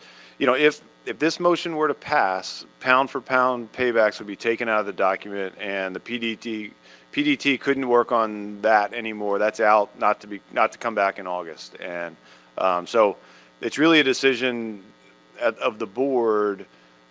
Does the board want more work on some options that may consider pound for pound payback? Or do you want to vote this up or down and pound for pound payback is in or out? But if you want some more clarity on what pound for pound payback means and when you pay back and those sorts of things, the PDT would need some more time to work. So with that, Lynn, go ahead, please. Yeah, thank you, Mr. Chair. So, you know, I just want to be clear that, you know, I'm not particularly opposed to the concept of a pound for pound payback, but the way this is written right now is, you know, the sub option 2 as it's written states that the pound for pound payback the overage would be deducted from either the set aside or the overall TAC. We don't have a set aside anymore because we removed those options. So I think what we need to ask is, in the event that the incidental catch small scale fishery causes the quota to go over, what is the mechanism, the most equitable mechanism for a pound for pound payback? Because if it's coming off the overall TAC, then the consequences, you're going to be penalizing states who maybe, you know, didn't have anything to do with it. So I think we just need to be really clear and ask the PDT to think through what that pound for pound payback might look like. All right, thanks, Lynn. That's getting toward good guidance for the PDT. So hold that thought, and we'll see where we end up here. Allison has her hand up, and then we'll see. It's a little awkward. We're kind of mid-caucus, apparently, but we're going to make a comment. But Allison, go ahead, please. Sorry, thanks, Mr. Chair. Appreciate another bite at this. So I think with respect to the option as it currently exists in the document, I think the PDT has made their opinion on this specific option very clear twice, and uh, and so if we're going to send it back to the PDT, I think we need to provide some additional options or additional guidance. I think that's what you've been saying, Bob, and Lynn. Maybe you brought up a good point. Like, we need to provide some additional guidance on the alternate tweaks to this that we want them to explore in terms of feasibility. And so I just want to go back to a previous comment that I made with respect to how reminiscent this option as written is to our moving average option earlier in the document. And in that option that was put forward by the PDT, they had developed a mechanism by which the overage would be proportionally attributed to the states once the TAC is exceeded. So maybe some guidance to the PDT is how they could apply that framework in this regard, which would hopefully alleviate some of the equity concerns that Lynn and others may have. But I'm hoping if this goes back to the PDT, they can explore some ways to make this a workable solution. Thanks.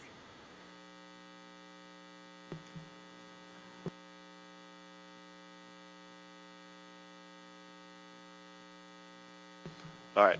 So I'll look around the table. If there are any hands up or if anyone wants to make a motion to postpone or substitute or do anything else, let's do that now. And seeing no hands, we'll go back to the caucus that we're sort of in the middle of, and we'll finish that caucus and we'll go ahead and vote on this. So are there any hands to make a motion to postpone or do anything else?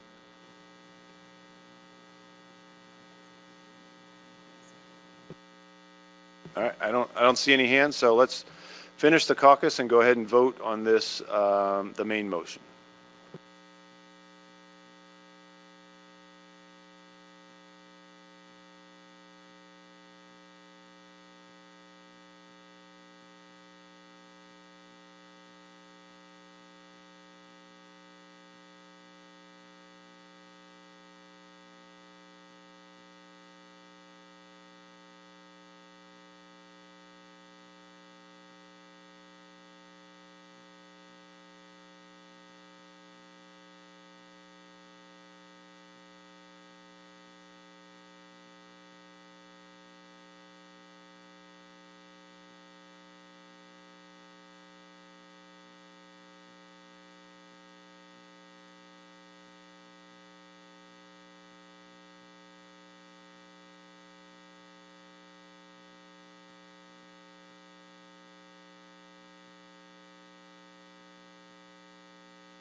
All right, I think,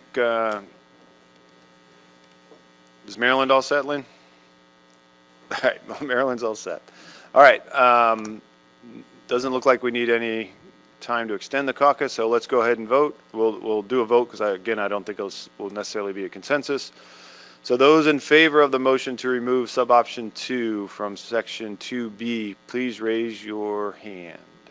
Let's keep them up. Start on the right side today, this time. New Hampshire, Maine, Delaware, Virginia, Potomac River Fisheries Commission, North Carolina, New Jersey, New York, Massachusetts, and Rhode Island.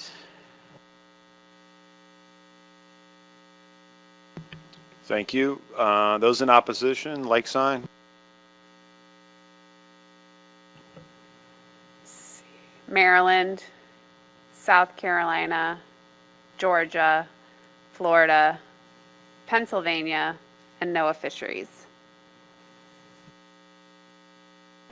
Any null votes?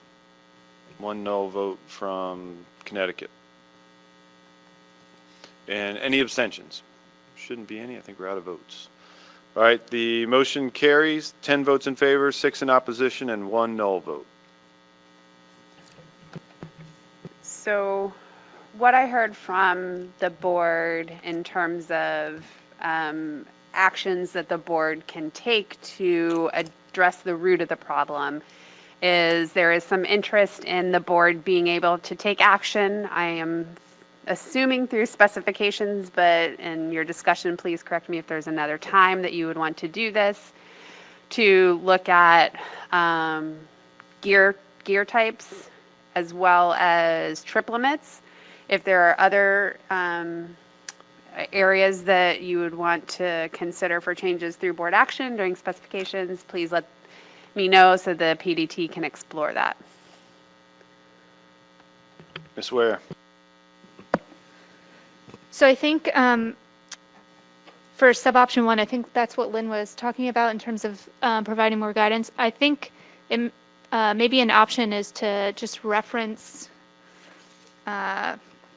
whatever section it is in the document that has the different tools like the trip limits and the gear types, and say something to the effect of the board could consider these tools in section fill in the blank as a potential management response. I don't want to be too prescriptive, but I'm happy to point to some tools that the board could consider. In terms of whether it's through board action, like a specification process, excuse me, or an addendum, I guess I'm a little concerned about the board action, given how important this incidental small-scale landings have been for some states, and we'll see what happens after this action. But I can see it being tough for a state to not have a public hearing process on something that maybe is critical to their fishery. So I'll put that out there for a concern, and maybe that's something that the PDT can talk about is the best way to handle public comment on something that could be quite critical to a state. Any other thoughts or comments on where to go with this and PDT guidance? Oh, Joe Semino, sorry. No, that was a half-hearted hand. I don't blame you.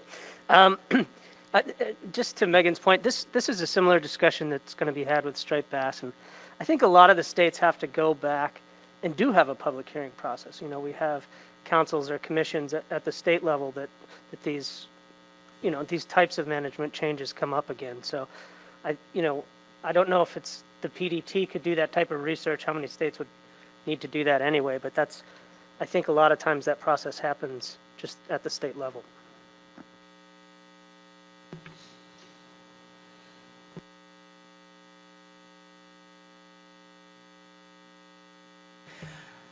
I guess, Megan, I know you said you didn't want to limit the board, but in board action, it tends to be helpful if the public knows what we're talking about. The only two restrictions opportunities to change things are the trip limits and the gear types in the document right now. So if those are the only two things that the board is interested in, then the PDT can just focus on those. But I can ask the PDT if they have any other ideas, and if we do have any, we'll bring them back to the board for their consideration, unless, Lynn, you have an additional one, which is, fine for the PDT to think about. Lynn, go ahead, please. Thank you. So I'm back to the payback. If under specification, if there is an opportunity for the PDT to think about, did we just remove all options to discuss that? We did. Okay. All right, other thoughts? Mr. Gilmore.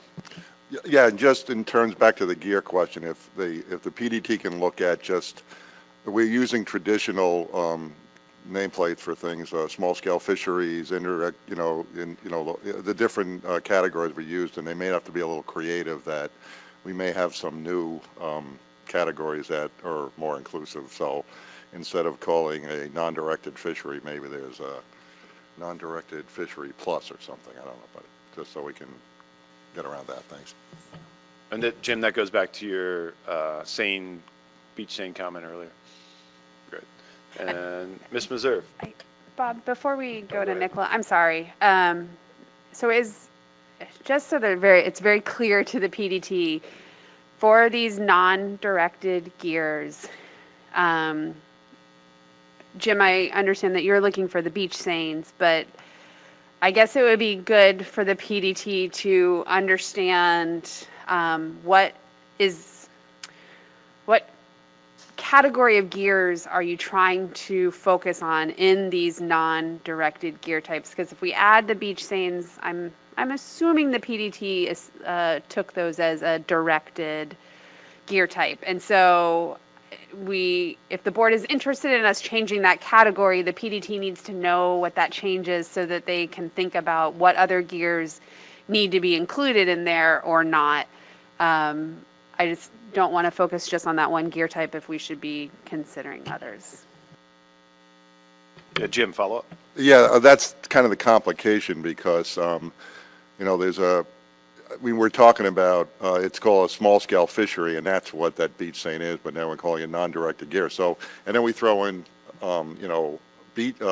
purse seines, which are massive gear, and essentially a beach seine is being kind of synonymous with a purse seine, and it's really more synonymous with, a smaller gear. So essentially, I don't know what the answer is. It is complicated, but again, using the terminology we use, we've gotten into this problem a couple of times. So, I mean, Jim, if I understand the document correctly, and Shanna will correct me if I'm wrong in the back of the room as a PDT member, but your beach seines would be allowed under option, now I can't see, but option 2 of the document. So there is an option that would go out for public comment that will allow for those beach seines. It's only in the non-directed gear type that the beach seines would not be allowed. So I don't know if that covers you totally, or if you want your beach seines to be covered under that non-directed gear type as well. And then I think we should change the category name then, perhaps. I would be concerned because if we change my record, but the motion I was going to put up was that it would be non-directed fishery and beach seines, because that motion that option staying in there eliminates my fishery. And if that stays in and we get back here and someone suggests it, well, we're going to have a really longer meeting because we'll fight tooth and nail for it. So, and I'll try to get a simple way to fix it so we don't get to that point. All right, that's good. I have Nicola's all set. I had Richie White. You had your hand up. Did you take it down intentionally? Yeah, thank you, Mr. Chairman. Yeah, I did. The last discussion answered my question. Thanks. All right, great. Thanks, Richie. I have Megan and then Lynn, please.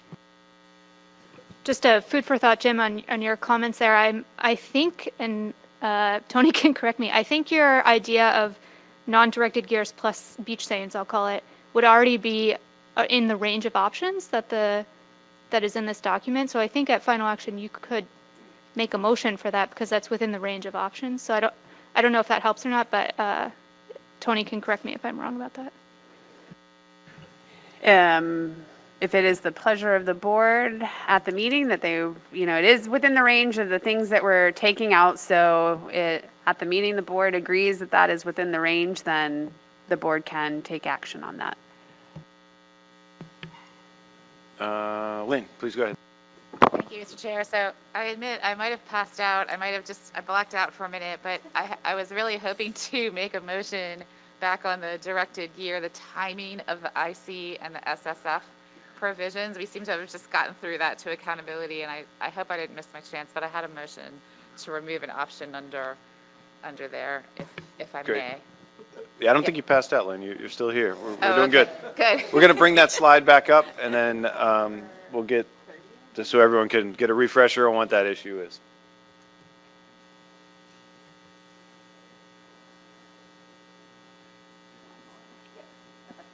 This is the one, Lynn. Go ahead. Yeah, I think it's the next one. No. Okay, back one. Two back. Yeah. Oh. So no, I'm back. I'm back in the timing, not in the. We're still in catch accounting. I'm back in timing.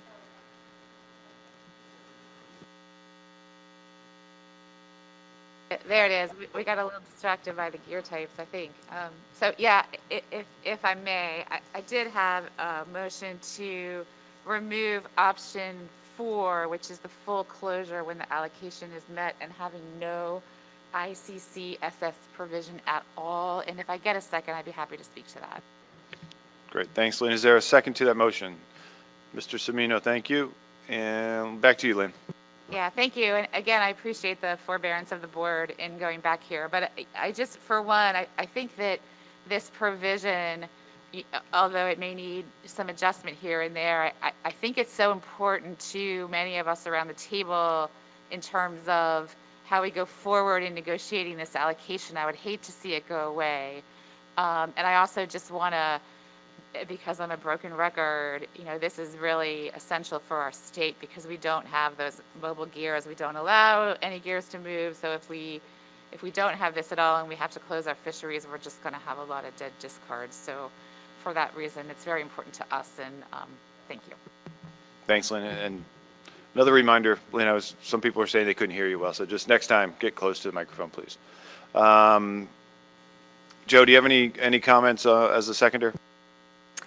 Yeah, I mean, I think it's an important provision for many of the states, and we're talking about a potential option where there's a 3-year moving average that decides allocation based on where these fish are moving.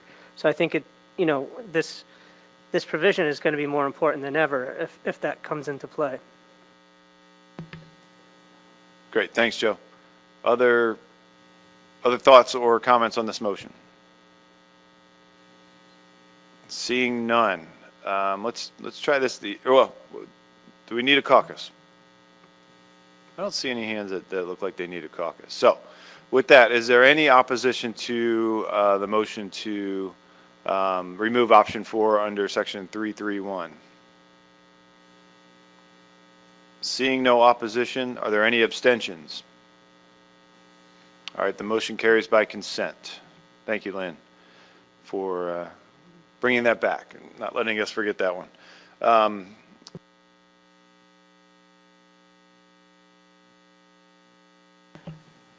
Coming back now, Maya, to slide 30. The only, I think, other one that the PDT had recommended and, pleasure of the board is when you can declare into the episodic event set aside, whether you have to have achieved 100% of your quota or if you can come in at 95% of your state's quota. The PDT recommended removal based on sort of a fairness and equity. When 5% of one state's quota is left may be very different than 5% of another state, and timing and availability of when fish are available to different states can be quite different.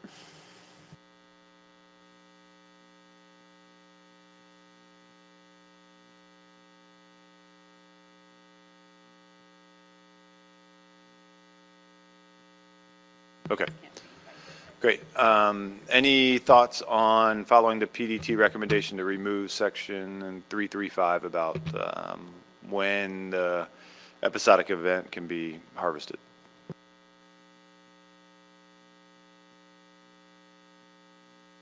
Eric Reed.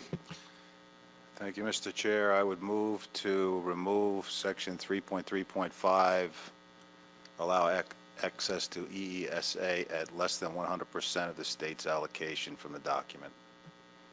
Is there a second to the motion from Mr. Reed? Mr. Gates, thank you. Any follow-up, Eric, on I think rationale? the PDT's rationale is fine with me. No need to add to that. Thank you. Matt, you're all set? All right, great. Any thoughts or any need for a caucus or anything else on this motion?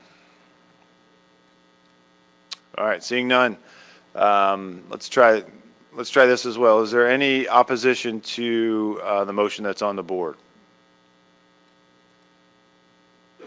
Seeing none, any abstentions from commenting on the motion on the board? All right, seeing none, this motion carries by consent. Thank you. I just want to say thank you to the PDT members for really helping myself and James out on this. I think I had all of their names listed at the end. Maya had it up before, but thank you to those states that have given us some really wonderful folks. They have done a lot of hard work on this document, in particular to keep me straight. So much appreciated. And I think that is everything for draft addendum 1 to amendment 3. We will, the plan development team will do some more work between this meeting and the August meeting. We'll bring the document back, and the board can consider approval for public comment at that time. And hopefully Mel Bell is able to be here and chair that meeting. That would be great. And is there any additional business to come before the Atlantic Menhaden Management Board today? Seeing no hands, the board stands adjourned. Thank you all for your time.